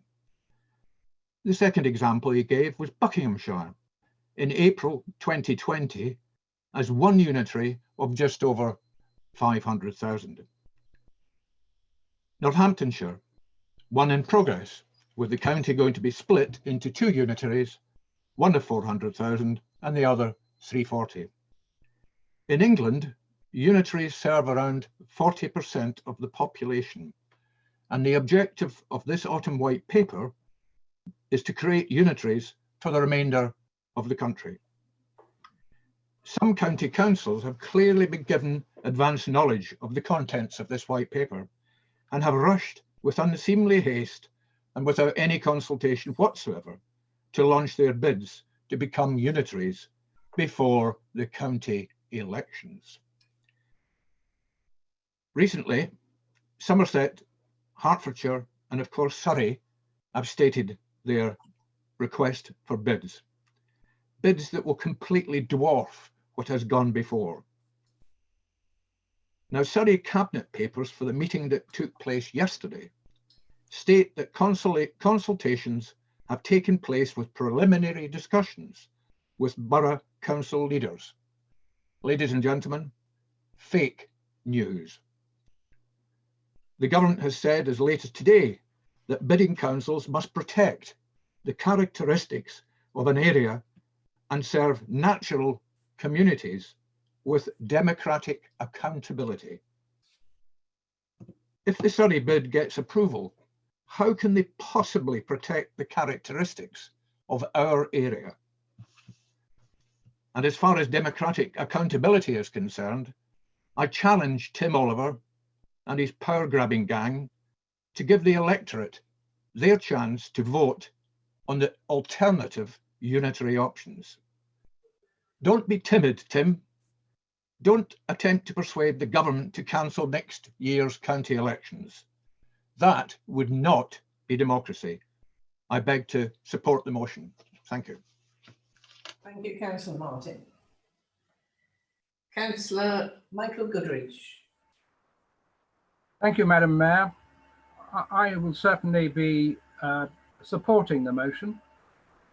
I can recall in the 1990s, a similar exercise was carried out when I was on the council, and we decided after a long debate that we would merge with Guildford. It took us a year to sort out all the details for that to happen, and when we were just about going to do it, the government came up with an alternative, which was the status quo, which we then opted for, hence it didn't happen, and a year's worth of tortuous meetings were wasted. Then the rules were that you could only have unitary authorities within county boundaries. And I'm not sure what the rules are for this round of unitaries, because I think there's some merit of having unitaries which cross county borders. I recall in the 1970s, when I was a member of Godalming Borough Council, that my father chaired a committee that formed Waverley Borough Council. And it was a bit of a shotgun marriage. And at the time, the members of the Farnham Urban District Council were not keen on the idea. And it may be, and I would hate to lose my friends from Farnham, but it may be that Farnham would wish to consider going into a unitary, the Blackwater Valley group, and Aldershot and Farnborough and Camberley, but that's their decision. It may be that Hazelmere would feel more akin to West Sussex, and that should all be in the mix for us to consider. Also, I would have thought it would have been a healthy thing to happen before unitaries come into being, that the social services that currently are dealt with by Surrey go into the health department, and so that we can have hospitals and health and social services under one roof, which I think Jeremy Hunt, when he was health secretary, thought was a good idea, and that would make life easier. My initial thoughts for someone who at the moment is 100 yards from the border with Guildford and 100 yards from the border with Mole Valley, that it would be advantageous possibly to have a unitary authority that follows the A25 corridor. So you have Waverley, Guildford, Mole Valley, and if pushed, go along even further to Reigate and Banstead and Tandridge. Because there's far more similarity in the sort of place that we have with those than with Spelthorne, Epsom and other places. So that should all be in the mix. And as has been said by other speakers, not all of Surrey is parished. We are lucky that we are well parished. Guildford is not. And so that is a problem. I can see benefits in highways. I can see benefits in housing. I can see benefits along a lot of the things that we do. The one thing that causes me most worry, and I suspect would worry the electorate more than a lot, is planning. How a big authority, even the one that I've just sort of mooted as might happen, how an authority with 3 or 4 or 500,000 or more people, can planning be decided properly, which solves the problem of people wanting to be involved. The electorate really do feel very strongly, as we all know, about planning matters. And I can't see how the unitary authority, bigger than, say, 200,000 with Guildford and Waverley together, could possibly deal with planning satisfactorily. These are the sort of questions we've got to ask.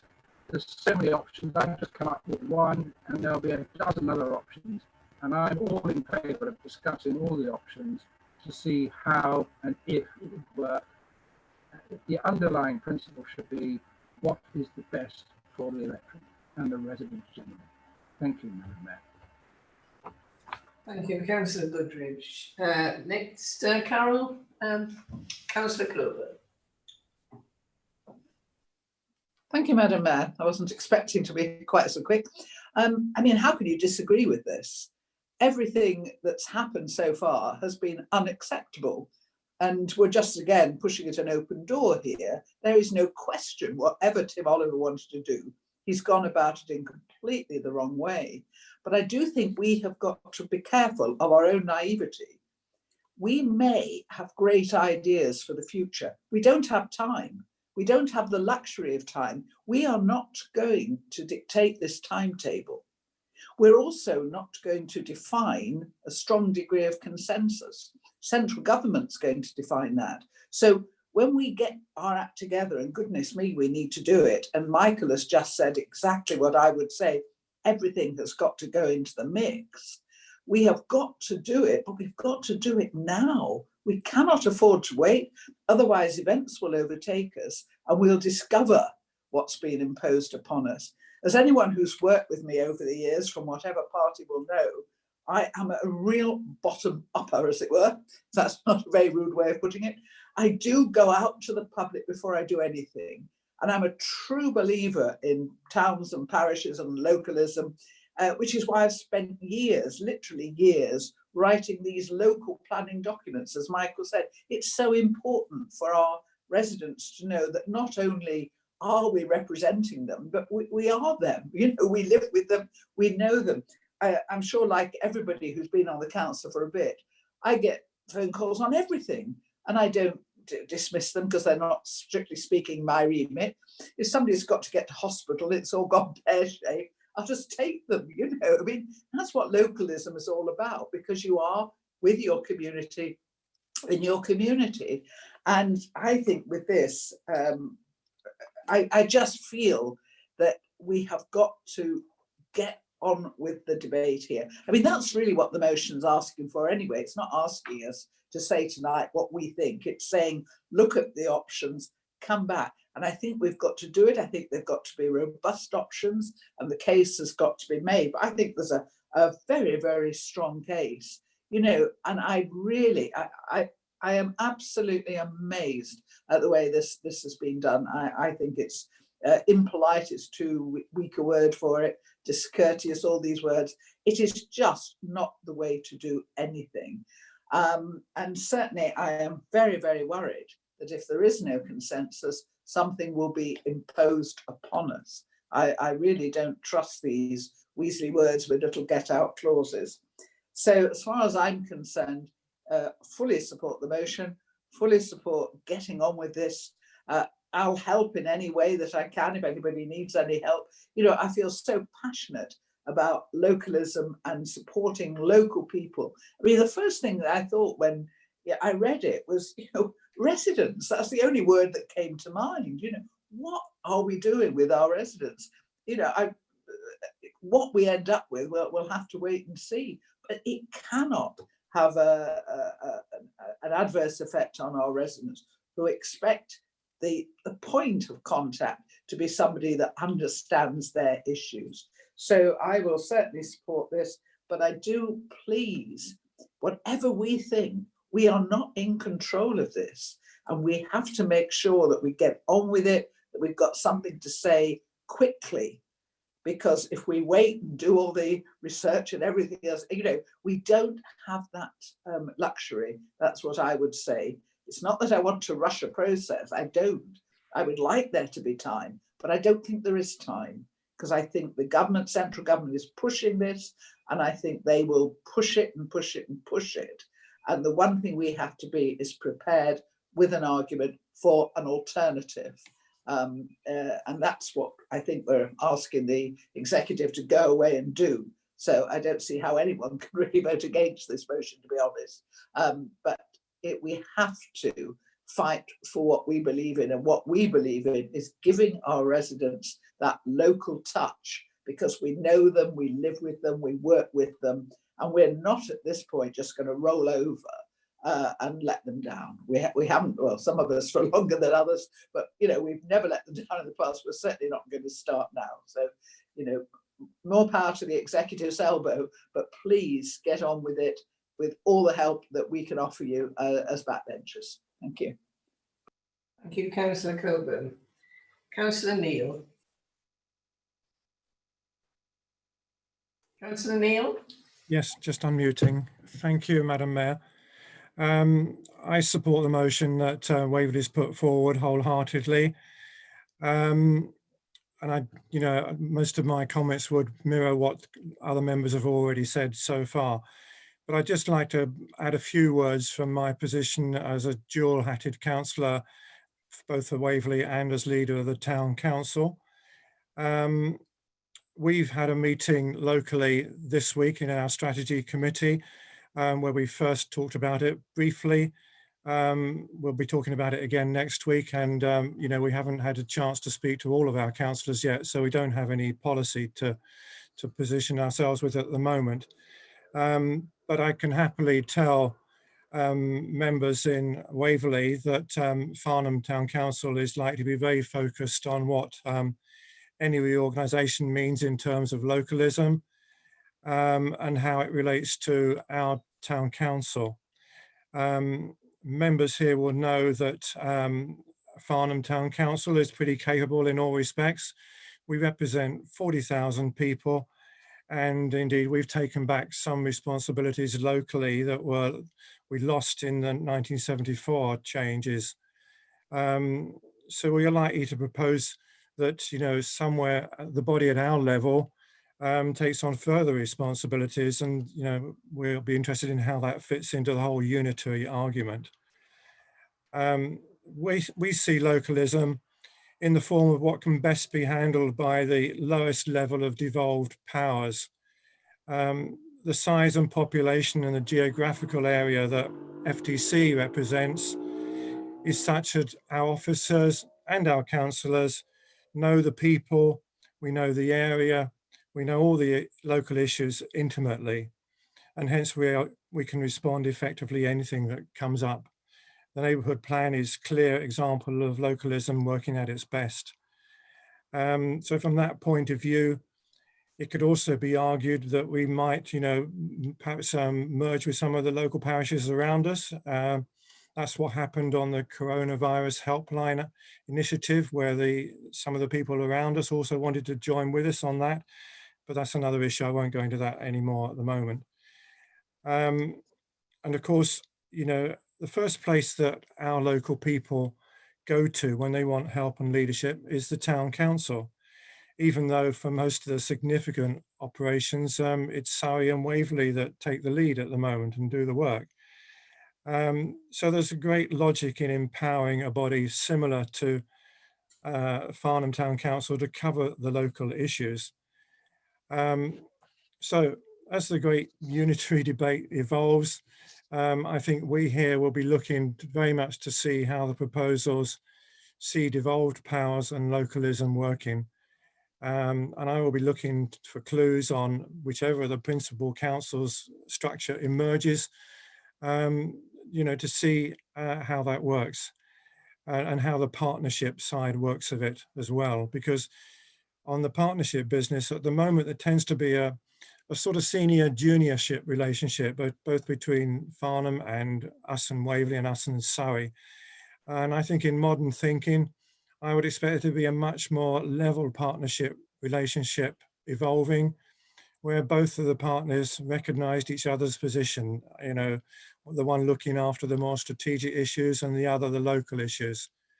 So as a Waverley councillor supporting the motion, I would say that I want to see more from the council, and I'm sure you will, on how the points I've just raised will be taken into account. At the moment, most of what I've seen has been focused on the unitary structure as seen from the top, which is obviously the thing that we're most focused on at the moment.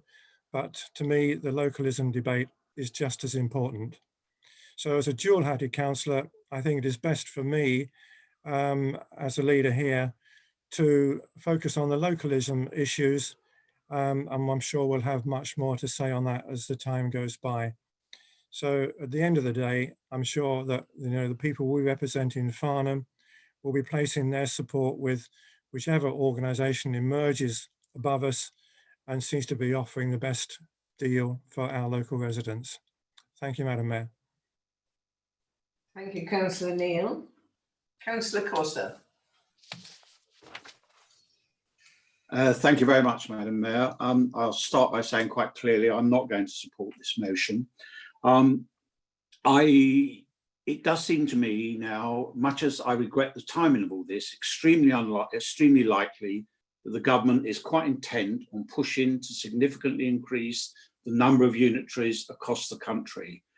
In those circumstances, I think it's incumbent on us to consider how best services might be delivered going forward for our residents, and to put aside any political self-interest and any fed-upness, if there is such a word, that people might have with the way that the leader of Surrey County Council has acted. Our focus must be on our residents. I think we already have some very clear messages from our residents about what they think about the structure of local government. They're confused by the current system. And frankly, the messages I always hear are all they really care very much about is that they have their services delivered effectively and conveniently, which often means locally. And so in any redesign, let us remember that, but also let us remember that every survey I've ever seen done in Surrey about people's identity geographically would say, if you lived in Godalming, that they either say they live in Surrey or they live in Godalming. They don't live in Waverley effectively, and the same would obviously be true of Farnham. So let's just look quickly at those two twin concepts of being effective and also being convenient and local. Now, in terms of effectiveness, I just don't have much doubt that services such as highways, children's services, and a range of other things currently done by the county are best delivered at a level that enables both strategic capacity and economies of scale. I haven't heard a huge clamour, for example, locally for the devolution of children's services. So we have to accept that there are a range of services that actually need a fairly large operating base to be effective. Now, that might be one unitary, but we have a motion in front of us that simply wants to rule that out. I'm sorry, that just seems like a little bit of self-interest to me, frankly. One unitary ought to stay in the equation. I've heard people say tonight, we want to consider all the options. Well, why do you start a motion then by wanting to rule one of them immediately out of the equation? In terms of convenience and localness, I think we would do better to focus as an organisation in looking at in engaging our energies in talking to, dealing with local people on how in a unitary model they might want their services best delivered, and which services. I'm absolutely convinced there's going to be a lot of discussion, there has to be, about some of the local planning having to be done at that level. But why aren't we engaging our energies on that debate? Carol Coburn's got a point. I think a lot of this actually is a done deal, and we can spend a lot of time creating 3 and 4 unitary models, or whatever it is, or 2, whatever we think is appropriate, lots of small unitaries, only to find that they're not acceptable. And as Michael Goodrich pointed out earlier, although he was making a different point to the one I'm trying to make, actually in the 1990s, when also with a different hat on, I was significantly engaged in looking at unitary reorganisation at that time, when the people of Surrey were given a choice between maintaining the 2-tier system and a system of unitaries that have been cobbled together, and it took a hell of a lot of time and argument to do it between the boroughs and districts. 76% of them, in a poll conducted by the local government commission, decided to stay where they are. So my message to the council is simply, please, let's not rule out any of the options, and let's get over some of our anger. Let's accept this may well happen. We have to be urgent, and let's start engaging with local people about how they want to be involved in a unitary model. Thank you, Madam Mayor. Thank you, Councillor Cotter. Councillor Deanus. Yes, thank you very much, Madam Mayor. I think it's no secret that I personally have called for the abolition of Surrey County Council for some time, since the performance and record in many years is well below the standard one might expect.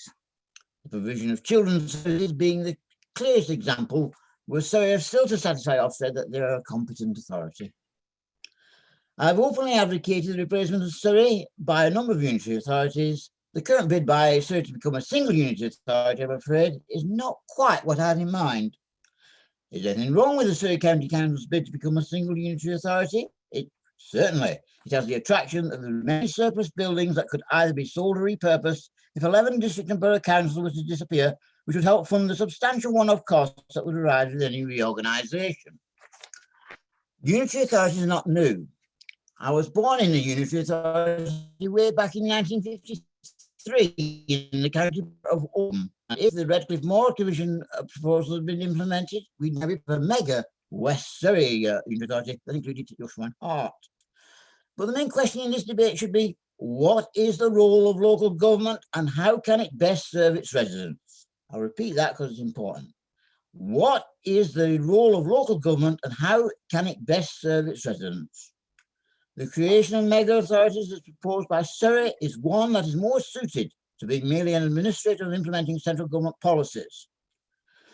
Over recent years, county councils like Surrey have seen a dramatic increase in the proportion of their expenditure on adult and child social care, increased to over 70% of total expenditure. The cost of social care is currently under review, and it's not simple. The responsibility for the majority of social care may well be taken away by given to the NHS. If you share my belief that local government is meant to focus on the real needs of local residents, then the creation of a Surrey-wide unitary authority will not meet this objective. Discussions over whether we should have 2 or 4 area planning committees will no longer be decided in Godalming, but will be transferred to Kingston-upon-Thames. Is that what we really want?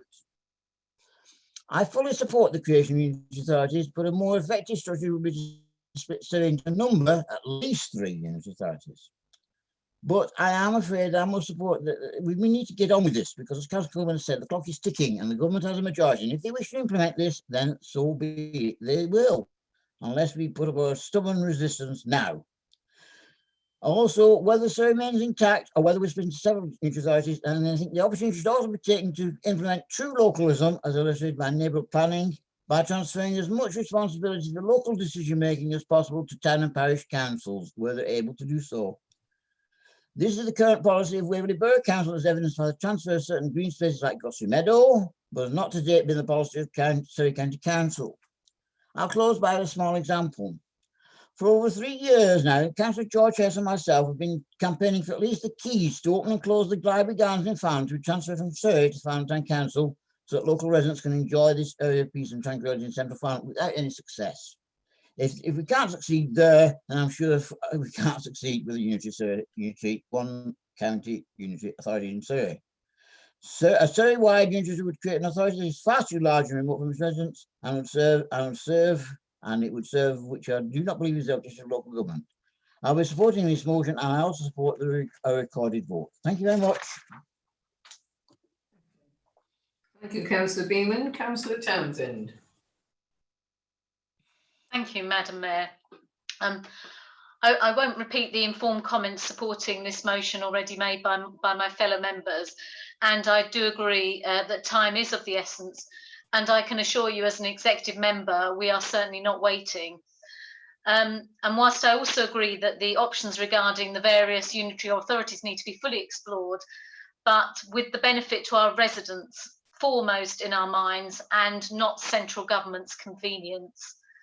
The resident must be key to this decision, and as Councillor Beeman just said, how we can serve them better. I have to add and voice my disappointment at the way that this has been so poorly handled by Surrey County Council. At the very least, as Councillor Follows mentioned earlier, it is discourteous and at the worst, it's predatory.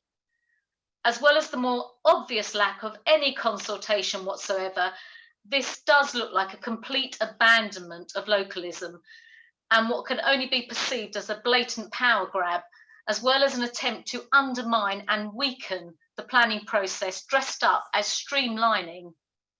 This is in fact an attempt to open the doors even more widely to developers and to lay out the welcome mat on our green fields. The leader of the County Council would far better serve his residents by holding this government to account on why, according to the official figures by the Local Government Association, there are more than 1 million homes granted planning permission in the last decade that have not yet been built. He should be fully aware that the planning system is not a barrier to house building at all, and that an extremely costly reorganisation is simply a smokescreen. The number of homes granted planning permission has far outpaced the number of homes being built, and that is the real and uncut truth. I fully support this motion. Thank you, Councillor Townsend. Councillor Martin. Thank you, Madam Mayor. As many of you will know, I'm a county councillor, as well as being a borough councillor, and I'm also a Godalming town councillor. But let me just say that I'm not speaking on behalf of any of those three organisations. I'm speaking on my own behalf this evening. Madam Mayor, I am unhappy with this motion. I welcome the proposition and the principle of unitary authorities. Many of us who have spoken tonight seem to be in agreement with that. I've long believed that the excessively complicated arrangements that exist today between Tier 1 and Tier 2 seem to be increasingly absurd. But as Councillor Cossa has said, this motion just simply rejects a single unitary for Surrey. I believe that at this early stage in the process, that's simply wrong. And we've certainly not heard enough about the advantages and maybe the disadvantages of a single unitary for Surrey. We've only heard of the disadvantages. In the same way, at this stage, I'm not disagreeing with the possibility of 3 unitaries. That may be a perfectly sensible proposition. And indeed, what I do find is that for the most part, in such discussions, county councillors tend to ignore the local planning issues. Local borough councillors tend to ignore some of the problems of children's services and adult social care. And so maybe there's a lot of work to be done in this area. I have actually not yet decided what is right. And I have to say I'll make up my mind at a later stage. If really pushed at this stage, I would probably go for 2 unitaries, but there's a lot of work to be done. And I accept that. So, you know, I'm tempted to vote against this motion, but in line with Rabbi Romaine's suggestion, I think I will take 3 steps back and treat everyone with care and generosity, and I shall probably abstain in the voting on this motion. Thank you. Thank you, Councillor Martin. Councillor Rosamond. Thank you very much, Madam Mayor. This is a difficult one. I support the motion and I oppose the principle of a single unitary authority to cover Surrey on the grounds that such a mega unitary authority would be too big, too remote, and not in the best interests of Waverley residents and businesses. It's crucial, as has been shown through the work of the borough and district councils during the coronavirus pandemic, that councils are connected to local people through the councillors who serve on them as community representatives. We need to push back against this Surrey County Council's power grab and explore the alternatives. Because as Mahatma Gandhi said, you may never know what results come of your actions. If you do nothing, there will be no results. Thank you. Thank you, Councillor Rosamond. Councillor Dear. Thank you, Madam Mayor. I'm aware that we are time limited in what we can say, so I will keep this as short as I possibly can. I mean, I think the COVID situation and all the rest of it is what's driven the need for this, or accelerated the need for it. And I, along with others, accept the need for some sort of revision or change. But to avoid repeating other people, you know, I've got concerns about the democratic deficit, if you like. If Surrey was a country rather than a county, it would be the 85th biggest country in the world by GDP. So that gives you some idea of the scale of the proposed sort of entity. I think the other problem is, frankly, handing control of everything over people who repair the roads at the moment. Handing it over to people who think 70 or 80,000 pounds for a zebra crossing is the natural order of things. People who think repairing a pothole but not the one next to it is the way to go on. So I have concerns about the conduct of that in some ways. I think then, having identified the problems, that what we need then to do is decide what we're going to do about it. And I was encouraged to hear that leaders are getting together to propose some sort of comment, at least at Mr. Jenrick. My suggestion would be a North unitary authority tying together urban and semi-urban areas, and then a South unitary authority connecting more rural areas. That seems to me a geographic and logical procedure. I was interested to hear Councillor Martin just now, who has given me food for thought, but on balance, I think I will be supporting this motion, and I thank you for your time. Thank you, Councillor Dean. Councillor Wilson. Thank you, Madam Mayor. I feel that the quick and efficient way that both borough, town and parish councils reacted to the COVID crisis to protect and support their residents proved the need for local knowledge and contacts. Surrey County Council was not nearly as quick or as well organised, and in fact couldn't even organise an effective virtual council meeting set up, even at this late stage, as proved by the Dunsfold fossil fuel drilling planning application virtual meeting fiasco, which many of us witnessed. Whereas borough and town councils had been up and running theirs much sooner, Surrey is just too big and diverse to expect one authority to manage it effectively and in the best interests of our residents, particularly the present Surrey County Council, who haven't impressed over the last few years. If Surrey Leader had reacted as quickly to COVID as they had to the present proposal, they would have been ready in March to deal with it. They weren't. We took up the slack. We also need to ensure our residents are informed and on side, because it is them that are affected. And I think we really need to tell them what Surrey are trying to do. Thank you, Madam Mayor. Thank you, Councillor Wilson. And Councillor MacLeod. Thank you, Madam Mayor. I think Councillor Wilson just made some very interesting and useful comments. I'd like to also commend Councillor Beedman for his call to arms that we've got to resolutely oppose what Surrey is planning to do. I think the leader and the deputy leader in their speeches made some points that I would like to build on, because I'm very, very concerned about this whole thing. I have a wider concern than the concerns expressed in our motion. That is that this whole thing could go completely wrong. In that, as the leader and the deputy leader said, we're working in an environment of the pandemic. And members may or may not have seen Jeremy Hunt on television yesterday, saying that he was predicting that things could get a lot worse this winter. If you take the COVID happening at the same time, or coming back again at the same time as the normal flu that comes along every year. Then, as the leader and deputy leader said, we've got Brexit coming along next year. We don't quite know the way the government's going to handle that. So I don't think that the government is in a position to competently handle something like this. And they don't have much of a track record of doing that anyway. If you look at what they've previously done to local government, they haven't handled localism particularly well. They've created complete confusion about that. They've completely messed up the planning system as well. I remember a month or two ago when all this started to come out as rumours, local community people in the residents' associations and the farm society said to me, what do you think about all this? And I said, don't worry about it, actually.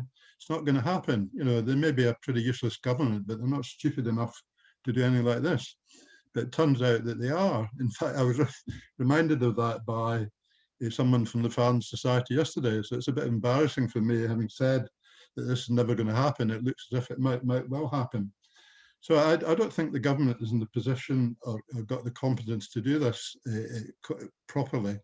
It's a deadly combination when you get people who have got very high degree of confidence, which this government appears to have, but not necessarily the capability or the competence to carry out their grand plans. Secondly, I don't think Surrey's in the position to do it either. Like Councillor Martin, I'm a Surrey councillor as well, but I haven't got his length of experience. But when I joined the council 3 years ago, I found a situation where Surrey seemed to be a very poorly run organisation. When you spoke to the staff, there was low staff morale. The public had not high dissatisfaction levels with Surrey, and things didn't seem good at all. Now, to be fair, I have to be fair, and as a Surrey councillor, I try to be fair, even though I'm an opposition councillor. Things have improved a lot over the last 3 years. There's a much more capable set of officers, a new chief executive. There's a more capable political leadership, but that's actually starting from a fairly low base. But I don't feel that Surrey are in the position to carry this forward either. And that's why I strongly oppose the single unitary. I think there is, as many councillors have said, there is a need for local government reform. A two-tier system would be a much better system, but we don't have a proper second tier. In a members' briefing recently, Surrey identified as what they call 25 natural communities within Surrey. And in Waverley, for example, they see there being 4 natural communities based on the 4 main towns. In Guildford, they see 3 natural communities based on the city, or sorry, the town, and the 2 country areas either side. But as others have said, there's no parishes in some of the places in Surrey. So we don't have the second tier, we don't have the appropriate second tier, and that would have to be created. So there's an enormous job to be done. And I actually think the thing we should be worrying most about, the whole thing, it's not going to go well. And I'm actually opposed to pretty well anything happening actually right now in the next period. There should be local government reform. It should be considered very carefully over a period of 2 or 3 years. But I'm certainly opposed to a quick solution being a single unitary based in Surrey, or even two unitaries based in Surrey. That would be almost as bad. So for that reason, I'm supporting the motion. Thank you, Madam Mayor. Thank you, Councillor MacLeod. Councillor Forashevsky. Thank you, Madam Mayor. I'd just like to go back to the motion, if I may, and just say, to give balance and fairness in looking at this, we do need to look at all the options. A single unitary should also be included, if for no other reason, just to provide evidence of a strong consensus against. I don't think you can look at all the options if you exclude the current one. That's not to say that I support the current one, but I think in the interest of fairness, it should be included. My heart has always been about local people and about local issues, but this has been thrown at us with such speed and force. The devil is in the detail, but there's no detail as yet. Where is that detail? Who's going to consult with the rest of Surrey? Who's going to consult with towns and parishes? Who's going to come up with the options? Who's going to consult with our residents, who this is key and what this is all about? They are going to be the people most affected by this. This is too big for the executive alone. Time is not on our side, and we must get it right. It's going to take a monumental effort by so many. It really, really is. In order to get this moving, I will be supporting the motion this evening, albeit slightly reluctantly, because we are not looking at all the options, and I think we should be. But having said this, Councillor Carol Coburn is quite right. If we don't come up with some solutions very, very quickly, it will be taken out of our hands and it will be forced upon us. So therefore, I will be supporting the motion to enable progress to start straight away. Thank you, Madam Mayor. Thank you, Councillor Forashevsky. Councillor Edmonds.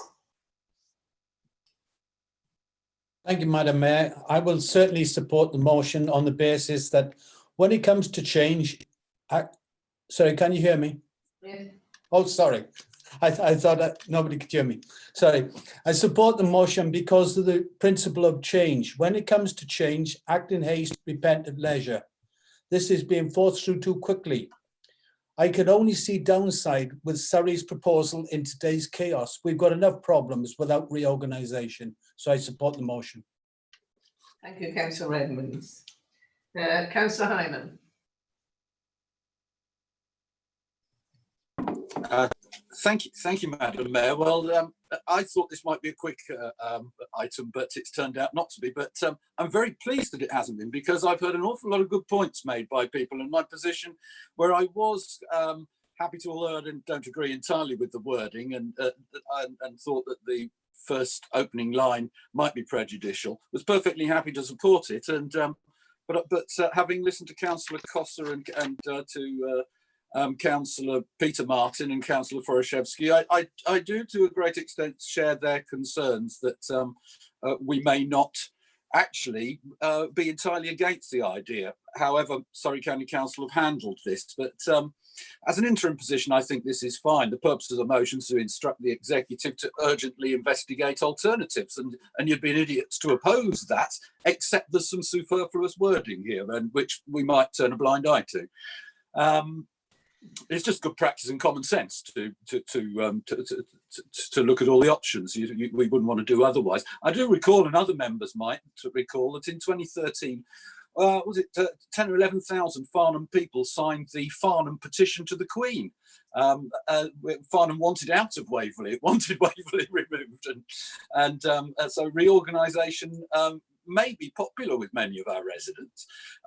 We really don't know enough about what's proposed by Surrey. If it's a way of attempting to absolve anyone and everyone of their past and ongoing mistakes and forcing innocent residents to pay the price, then obviously I'd have to oppose such a move by Surrey. But there is a situation where a new single Surrey unitary authority, if it was run from Farnham and with a decent, benign, Farnham-based strong mayor and had accountability and veracity fully embedded in the systems, then I might support that single authority. And I think people from Godalming or Cranley would say the same thing for their town. So I wouldn't want to rule it out into everything out at this stage.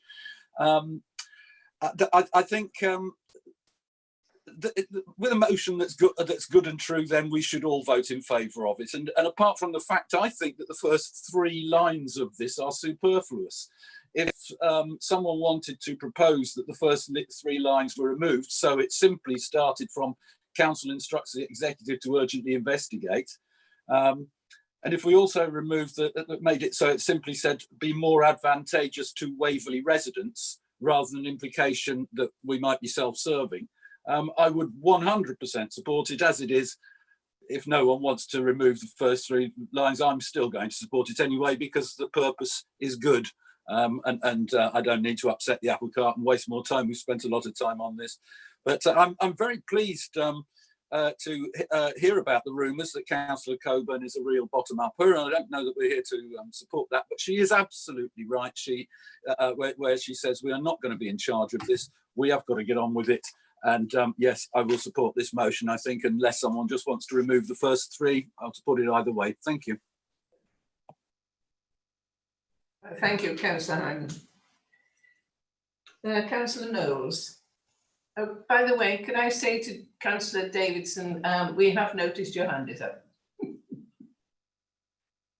Thank you. Councillor Knowles. Well, thank you, Madam Mayor. Well, I'm pleased to see this motion this evening.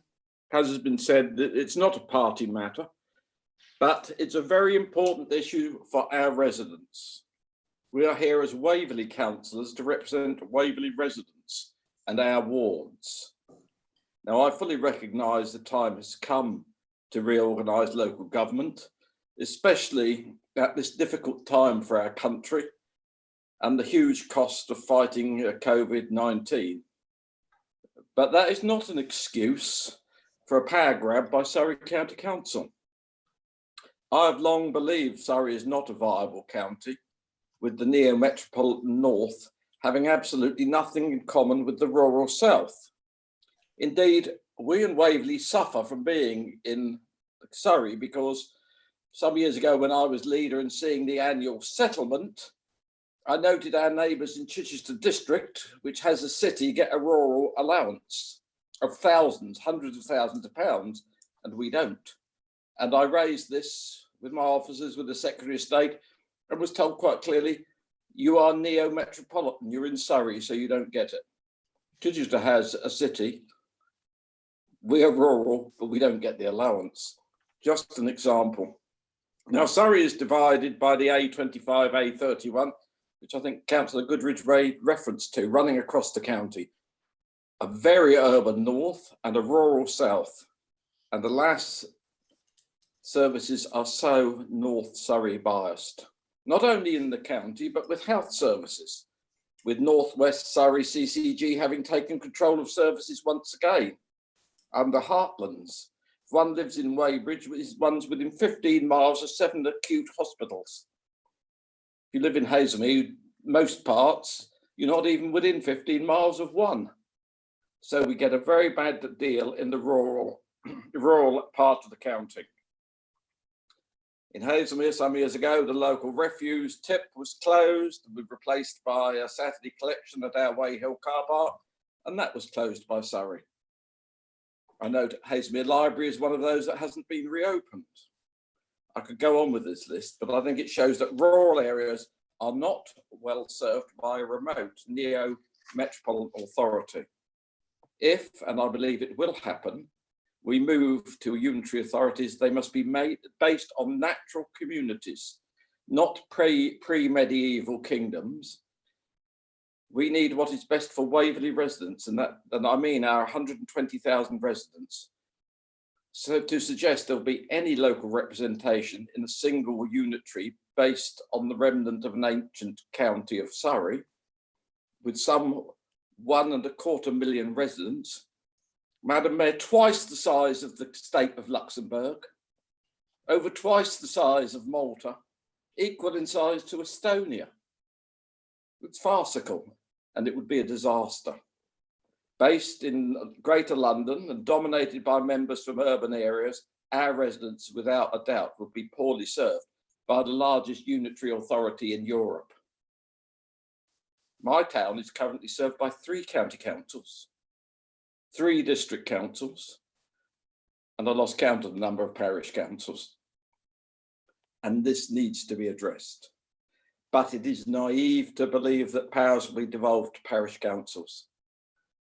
For the most part, Surrey does not have parish councils. And I do remember the last time we were told localism, localism, localism by Eric Pickles. He actually took 112 powers away. That's what localism meant. And I have no doubt this would mean the same. Indeed, I spoke only yesterday to an ex-Waverley member who now lives in Shropshire, which had a referendum on becoming a unitary in the early part of the century, and all voted against it, but it was imposed by the then Labour government. She is chairman of the parish council. They don't have any powers. It is as now here merely a consultee, and the decisions are made at County Hall, just one committee for the whole of Shropshire. Mind you, it is only 300,000 people. So in looking at vital reorganisation, I urge the executive to look at all options, be that within Surrey, with West Sussex councils, or natural conurbations such as the Blackwater Valley, in a calm and balanced way. We must look to protect the services provided for our residents. As I read on the internet last week, do you really want the people responsible for the potholes to empty your bins? I think that says it all. Thank you, Madam Mayor. Thank you, Councillor Knowles.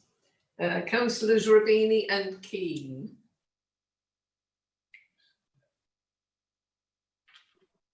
Thank you, Madam Mayor. It is Councillor Ravini. I too support this motion.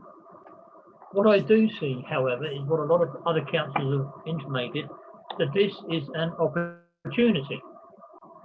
Unfortunately, Surrey have tried to grab that opportunity without being fair, as we've said, across the whole of the area. As I see it, and many people have said this before, Haslemere, by my colleagues and others, have always been thought of as being in Sussex, not Surrey. It's a long way from Godalming and Milford to get to this border. I know that the emergency services aren't based in this area. They have to come and travel.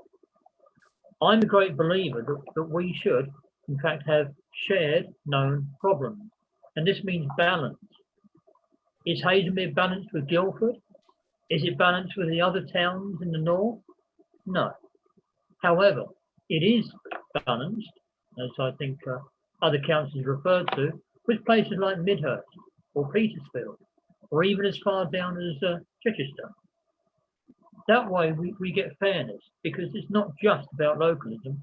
It's actually talking, or I would actually talk about, protecting the most vulnerable in our society. One of the problems we have as a rural area is that we probably have more vulnerable than can happen in cities. So we need to protect those areas. So what I would say is this is an opportunity to actually look at balance, to get the areas together that are equal and not pulling in one direction. In a previous job, Guildford swallowed everything. They had more problems, they had more money, they had more power, they had a lot more than perhaps an area like this ever will. So everything went to Guildford. And I got extremely jealous of how they managed to get these things when I spoke up to the rural areas, and unfortunately, I was on my own. So I would welcome this motion, but like others have said, what we need to do is grab this opportunity and try and actually make it work for us, our residents, and the most vulnerable within them. So please, let's look at it, as you've said, and try and get these things shared around on an area of balance. Thank you. Thank you, Councillor Ravini. Councillor Gray. Thank you, Madam Mayor. A lot of eloquent people, a lot of eloquent conversation before me. I'm a very simple person. I can't rule out a single unitary because I don't know. But I will support this motion like some of my colleagues, because I do want us to examine all the options in this. I mean, there's no doubt that in my mind, we've got problems at county. They're not performing as best they can. Those problems and challenges are going to be there, whatever they decide in terms of unitary. And I think there's, you can't bury those problems by reorganizing. You've got to solve them. So Surrey has got to look at what its own delivery it is, what its own real advantages are, what its benefits. And they want to listen to people like Waverley and the other districts and boroughs to actually do a little bit of soul searching before they rush off and say, we're going to take over the world. I think from us, there's a danger, and I hear it in some of the comments made tonight, that we are tempted to make this political. And I think it would be very ill-advised to do that, because we need to get the right solution for our members, for our residents, for local people.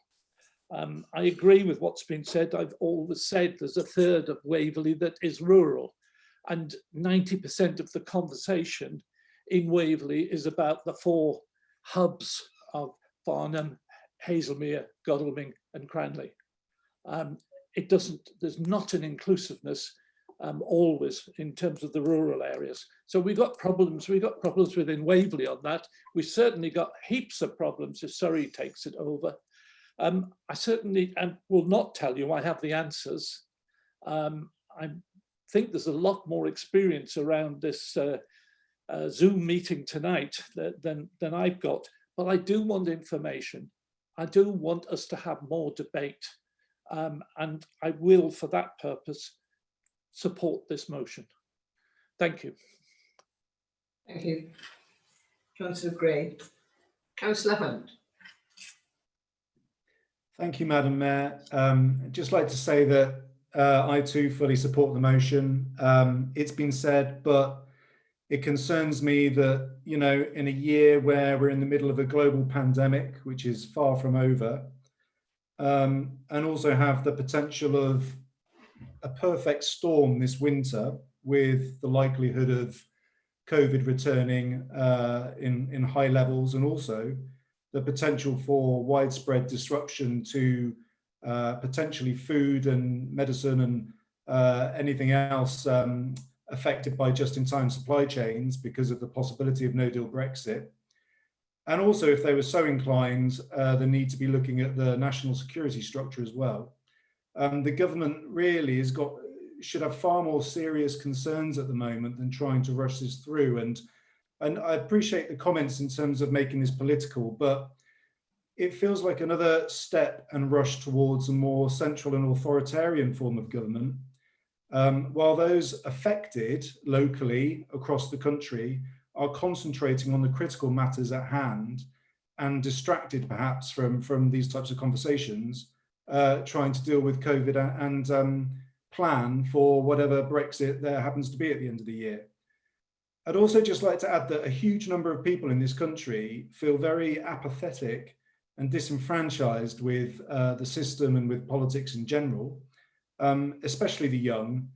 And I just think it's really important that they feel as though they have some control or some say, however small that might feel, over their local environment, particularly when we're in the midst of serious economic upheaval, which is not going to go away. If anything, it's going to get worse.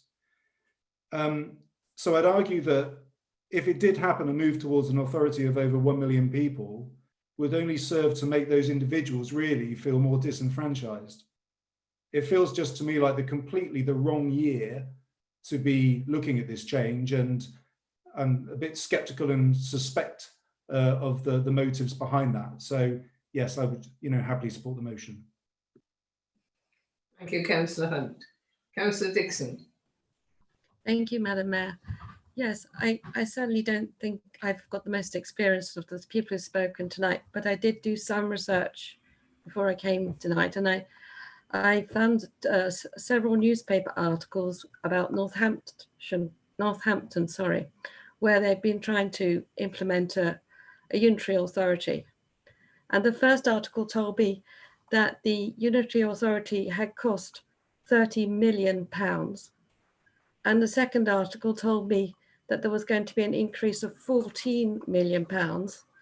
And so on the 19th of May 2019, the cost was £44 million. Now, to put that in context, if we look at the last minutes from the value for money work task group, we in Waverley are worried because we think we are going to have a budget deficit of between 3 million and 9 million pounds. I think, as I remember it, we spent £500,000 on the COVID, and Councillor Palmer, I know, is really worried that we're going to have to increase parking charges where we lost £1 million, I think, in the last 3 months. So in the context of those numbers, we're worried about having to increase parking charges.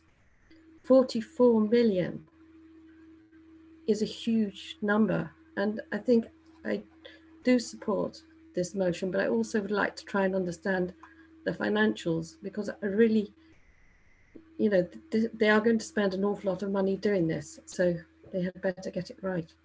Thank you. Thank you, Councillor Dixon. Councillor Davidson. Thank you, Mayor. I'm probably going to be reflecting much of what others have said, but I'll put my views into what I think is my kernel. Having been in large corporations in my previous existence, I have that sort of feeling that when things are not going well, reorganize. And I wonder whether this is an unnecessary distraction. Anyway, going on. I do share Councillor Costa's view that a unitary authority is necessary and is probably, without doubt, going to happen with a government push. And I think that we must accept this, because it's going to be our future. But the way which is being proposed right now with Surrey as a unitary authority is not the right way to go.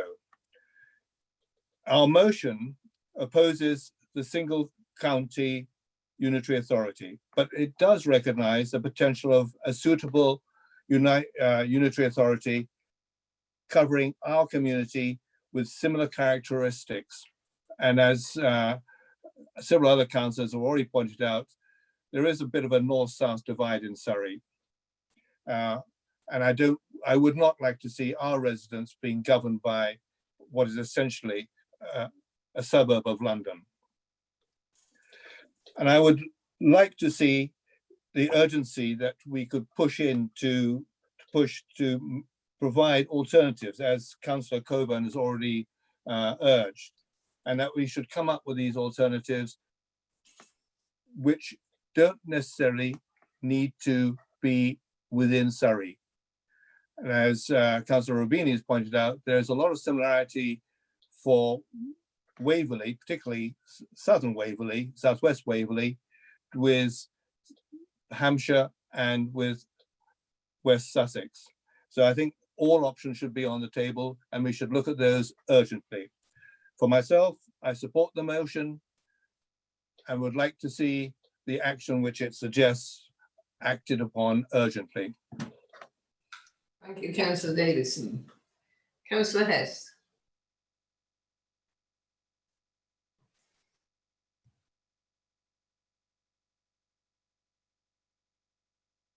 Councillor Hess. Sorry, it takes a moment or two to get the cursor across the screen. Thank you, Madam Mayor. Can you hear me all right? Yes, fine. There have been some very good points made tonight by colleagues, and Councillor Dixon's concerns over the cost of changes are not to be underestimated.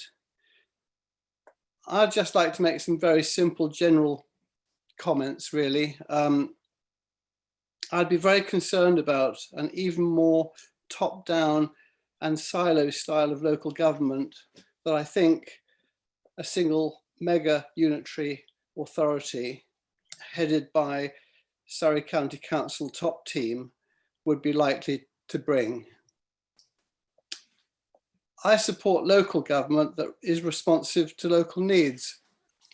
And my experience over the last couple of years dealing with Surrey County Council is that they're not responsive to local needs. In fact, they just impose things on local communities, and that is not a good way to go. And I suspect that on previous experience that the Councillor Oliver scheme would make governance even more remote and goes against the principle of localism. And so on that basis, I would support the motion tonight. Thank you, Madam Mayor. Thank you, Councillor Hess. Councillor Baker. Thank you, Madam Mayor. I think I have had dealings over the years with Surrey County Council, and I must reflect what the last speaker has said, that I sense that Surrey has tended to impose things upon us for one reason or another, possibly because they don't get the funding that they might like, or there is another view about that perhaps they don't manage their business as well as we would like.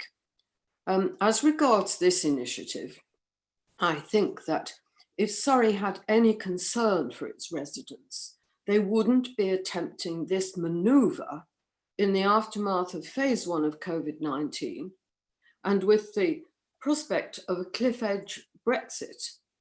We really do not know what sort of predicament we are going to be in by the end of this year and in next spring. So I think our response can be made on a different basis. And I'm delighted that it seems from this debate that politics are not playing a part in the response that is being given to this motion. And I would just urge that the executive get on with all urgency, and let's hope that we can produce a unified response to this particular initiative, because I think that is very much what is needed. Thank you, Madam Mayor.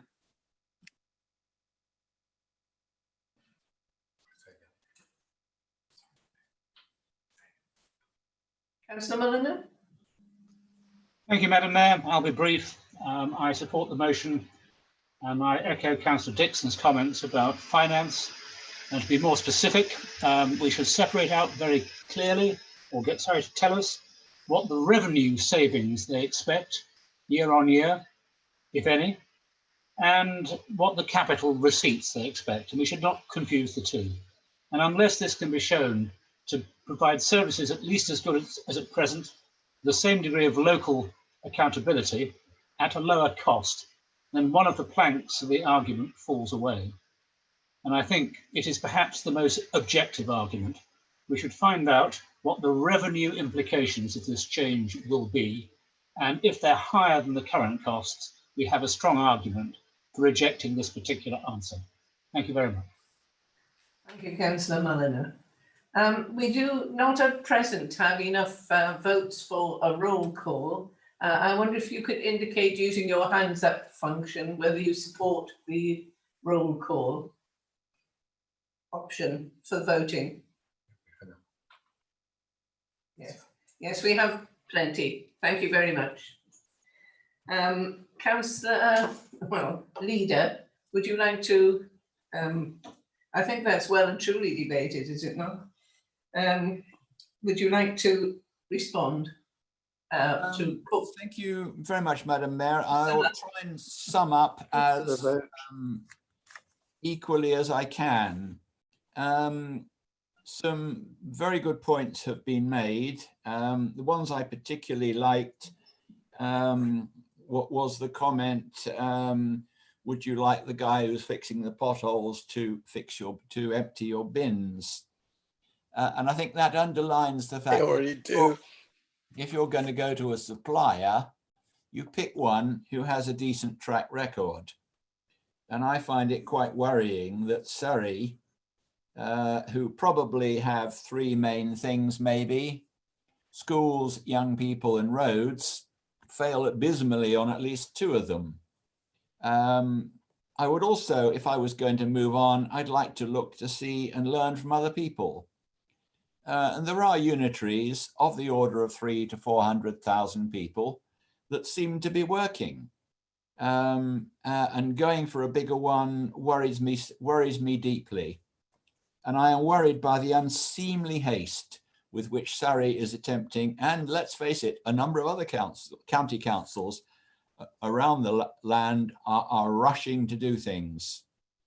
Anyone who's in a heck of a hurry to rush into a direction which is fairly unknown must have a heck of an incentive somewhere, and I wonder what bags of money or whatever the government has dangled in front of them. Doubtless Surrey with its expensive consultants could make a financial case. The wizardry of people who can move numbers around columns is something that is quite unbelievable. But the government seems to be taking the easy option here, as it often does in planning, by just dumping what it's got on an organisation that's already there and not really thinking about what's going to be good for the people. An independent study is clearly needed, whether on our own or in conjunction with neighbourhood-friendly, equally threatened boroughs. And I can tell you that the borough council leaders are looking at perhaps putting up a working group together to try and come up with some quick answers to this. So there's an awful lot going on out there that we could join in with, or we could try and do on ourselves. And I have two thank yous. I think those who are going to follow this motion, but who have some misgivings, and I thank them for helping it on its way. And currently the most popular format does appear to be 3 unitaries within Surrey, but I do not wish the council to go into any research with preconditions other than the obvious one that we don't want a supplier with a bad record, and we don't want something that is too big. If we wanted something big, we could get the government to run everything, as it appears to be about to do for old people's services. So those of us that are my age have got a lot to look forward to. So we're going to look at everything, cross-boundary, different types, whatever, unless council tells us otherwise. So basically, I thank everybody for their support. As I say, I particularly thank those who have slight misgivings. I commend the motion to the council. Thank you. Thank you, Councillor Ward. Councillor Robin Taylor, would you call out a roll call of the members? Or, sorry, does the seconder get a chance to speak? No, that's fine. Okay. Need a seconder. Thank you, Madam Mayor. Members, when I call your name, please speak to confirm whether or not you wish to vote for, vote against, or to abstain. Councillor Christine Baker. For. David Beeman. For. Roger Blishan. For. Peter Clark. For. Carol Coburn. For. Richard Cole. For. Steve Cosser. Abstain. Martin Darcy. For. Jerome Davidson. For. Kevin Deanus. For. Was that 4, Councillor Deanus? Yes, 4. Thank you. Simon Deere. 4. Sally Dixon. 4. Brian Edmonds. 4. Patricia Ellis. 4. Thank you. David Else. 4. Jenny Else. 4. Jan Floyd Douglas. 4. Paul Follows. 4. Mary Forojewski. 4. Maxine Gale. 4. Michael Goodridge. 4. John Gray. 4. Joan Hegan. 4. Val Henry. 4. George Hess. 4. Daniel Hunt, 4. Jerry Hyman, 4. Peter Isherwood, 4. Jackie Keane, 4. Robert Knowles, 4. Anna James, 4. Andy MacLeod, 4. Penny Marriott,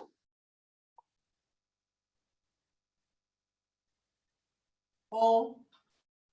Peter Marriott, 4.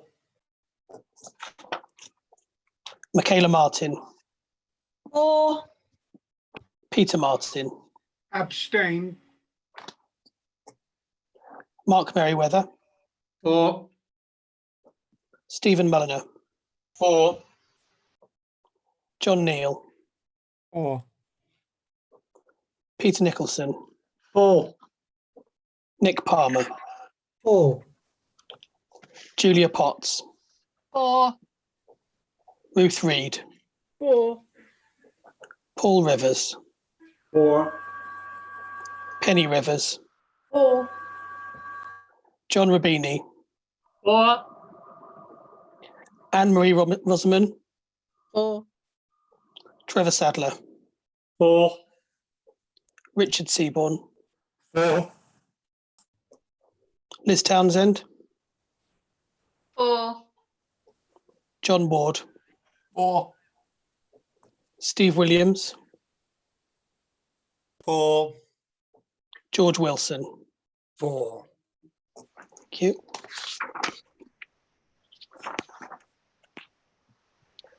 So we have 51 votes for and 2 abstentions, so the motion is carried.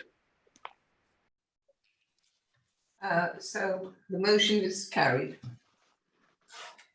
Now I go on to the next article on the agenda, minutes of the executive. The mayor, I invite the leader to give the minutes of the executive held on the 8th of June 2020. Thank you, Madam Mayor. I'm delighted to propose the minutes of that executive, and I'm sure I have a seconder. Pleased to second, Madam Mayor. Presenting executive minutes is usually the difficult bit of the evening, but on this particular occasion, there are no part 1 items, but I believe there are some speakers on part 2. I invite the speakers on part 2 matters. Councillor Coburn. Thank you, Madam Mayor. Yes, this is on item 7, the household recycling. And I just felt that the minutes didn't really quite reflect what I actually said, in the sense that I don't actually dislike all cyclists. And that really wasn't my point of speaking up at this. I mean, it is true that hell will freeze over long before I squeeze myself into Lycra and do the weekly shop on a bike. I mean, that is a fact, I can tell you that. But that doesn't mean that I'm opposed to every suggestion about those people who are willing to do such a thing. My problem was with the way the press release, which came out, was it yesterday or today, repeated that the removal of bring sites would provide space for cycles or electric charging points. Now, I do understand that certain members of the executive promised the earth to certain lobbyists, but I'm afraid if that earth happens to contain an outstanding conservation area, then there should be at the very least a debate on the use of that site, and not only on what the use, but also the form of it. Waverley has a duty to protect conservation areas from inappropriate development, both within the conservation area, but also in its setting. And it's also required to produce an action plan. Now, it's done all this for Farnham. We've had a Farnham conservation area appraisal, and we now have a management plan, which was adopted in 2012. And we worked very hard on it. Members, officers, we worked very hard to produce an effective action plan. I mean, as an authority, we do demand a higher standard of provision in a conservation area. For example, even yellow lines, I hope you all know this in a conservation area, are paler and thinner than normal yellow lines. And this is to reflect the importance of the special area of a conservation area. So I don't know what the best use would be for these empty sites once the Bring sites have gone. But what I do know is that everyone involved in preparing that FCAMP document, Farnham Conservation Area Management Plan, should be consulted before anything is done in either of the two car parks that are either within the conservation area or adjacent to it and therefore forming part of its setting. So even before these sites fell into disrepair, they were not areas of beauty, I have to say this, and they stood out like sore thumbs in a conservation area. They were painted inappropriately, they were vulgar, there was no attempt by the authority that is supposed to protect conservation areas to produce something that was sympathetic to the conservation area. I don't know what the answer is. Perhaps trees would have a benefit, it will be more beneficial to a greater number of residents than bicycles. I don't know. But please, please, please, can we have a wider debate before we go out and make arbitrary promises to small sections of society? It seems to be a little bit of a tendency creeping in. I'm all for debate. Go out, we've got a function, we've got a management plan, debate what is essential and put that in place in the Pring sites. Thank you very much. Thank you, Councillor Crowburn. I think I have 3 speakers for item 10 on the executive minutes. Councillor Else, Councillor Follows and Councillor Gray. Councillor Else, first of all. Thank you, Madam Mayor. I spoke at this council's executive meeting on the 8th of July to say how concerned I believe a large number of Waverley residents were feeling about the way in which the Broadwater Golf Club were being treated with regard to the non-renewal of their lease. This view was expressed after receiving a number of communications directly to me and not on social media. Whilst the minutes of that meeting are quite correct, in particular at point 10.9, in that they are an accurate report of what Councillor Paul Follows said, I question for what purpose they are included other than to confirm the Deputy Leader's hubris. I want to take this opportunity to make things quite clear so that the minutes of this meeting can redress the balance. I have heard directly from residents about their concerns about the disgraceful and dishonourable treatment of the owners of Broadwater Golf Club, not lifted from social media. One resident questioned the ethics of every Waverley councillor directly to me, not lifted from social media. Something very similar was said to me directly, face to face on the street, not lifted from social media, excuse me. I want to bring to this council's attention the disrespect that I have been afforded by no less than the Deputy Leader of this council, Councillor Paul Follows, in his assertion pronounced at that executive meeting that it appeared I have lifted my comments from social media, indicating I was thereby informed of the strength of feeling of our residents, and to add insult to injury, his comments were included in the minutes. The Code of Conduct states that members must treat member colleagues with respect.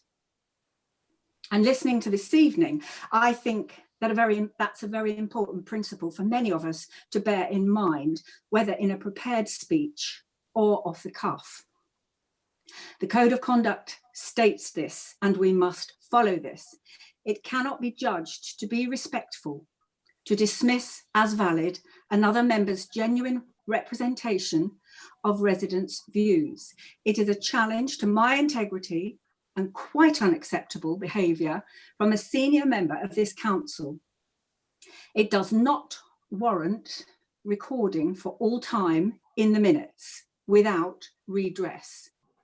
This minuted pronouncement, casually made after no thought whatsoever, in an attempt, I believe, to devalue what I've said, to bring my integrity into question, and to try and belittle me, is quite clearly against the rules of the Code of Conduct for elected members.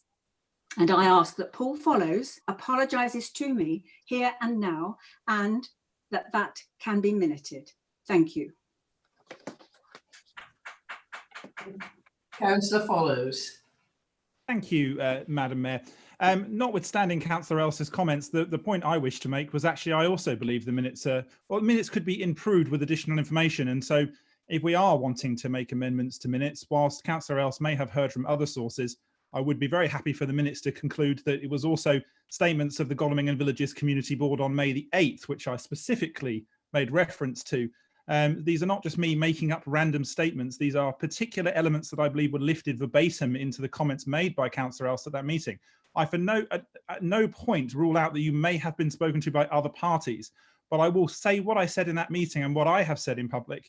I would urge all councillors who were discussing the Broadwater matter, firstly, to remember the legal confidentiality and the advice that we have been given on that from our officers and our council, but also to remember that acting precipitously without being aware of all of the facts on a subject would also be precipitous and potentially dangerous.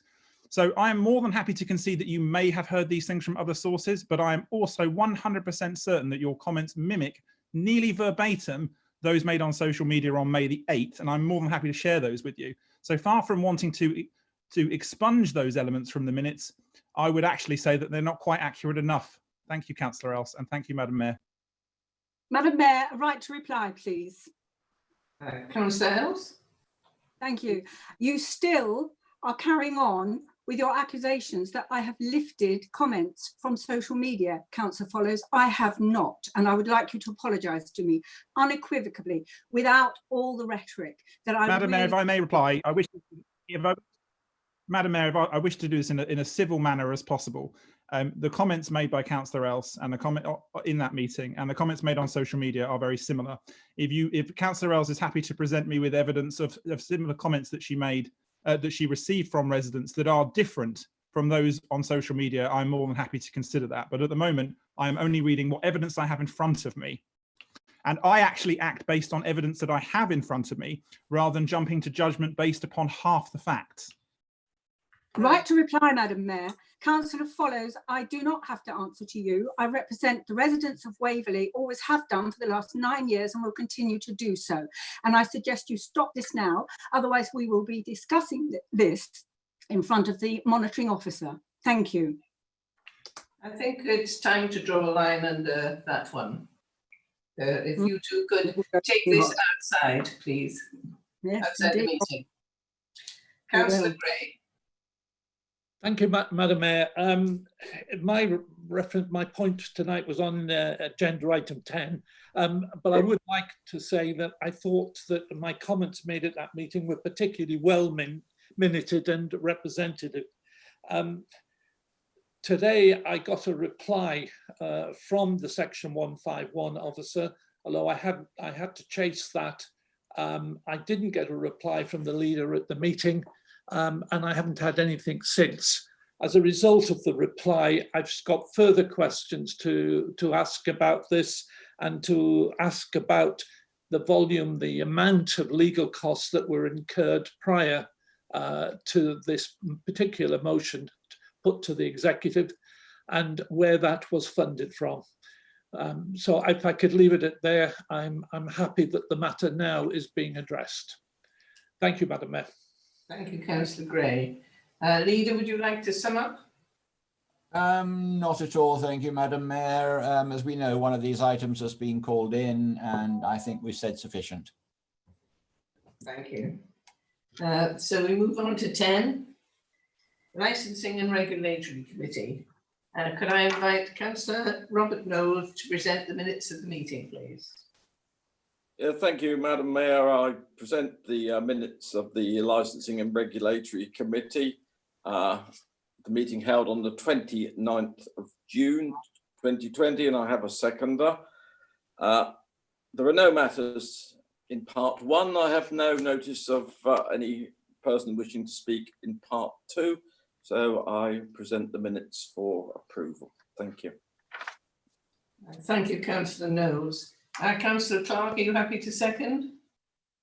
Well, I wasn't actually at that meeting, so it's probably better if one of the committee members who was seconds that. Councillor Knowles.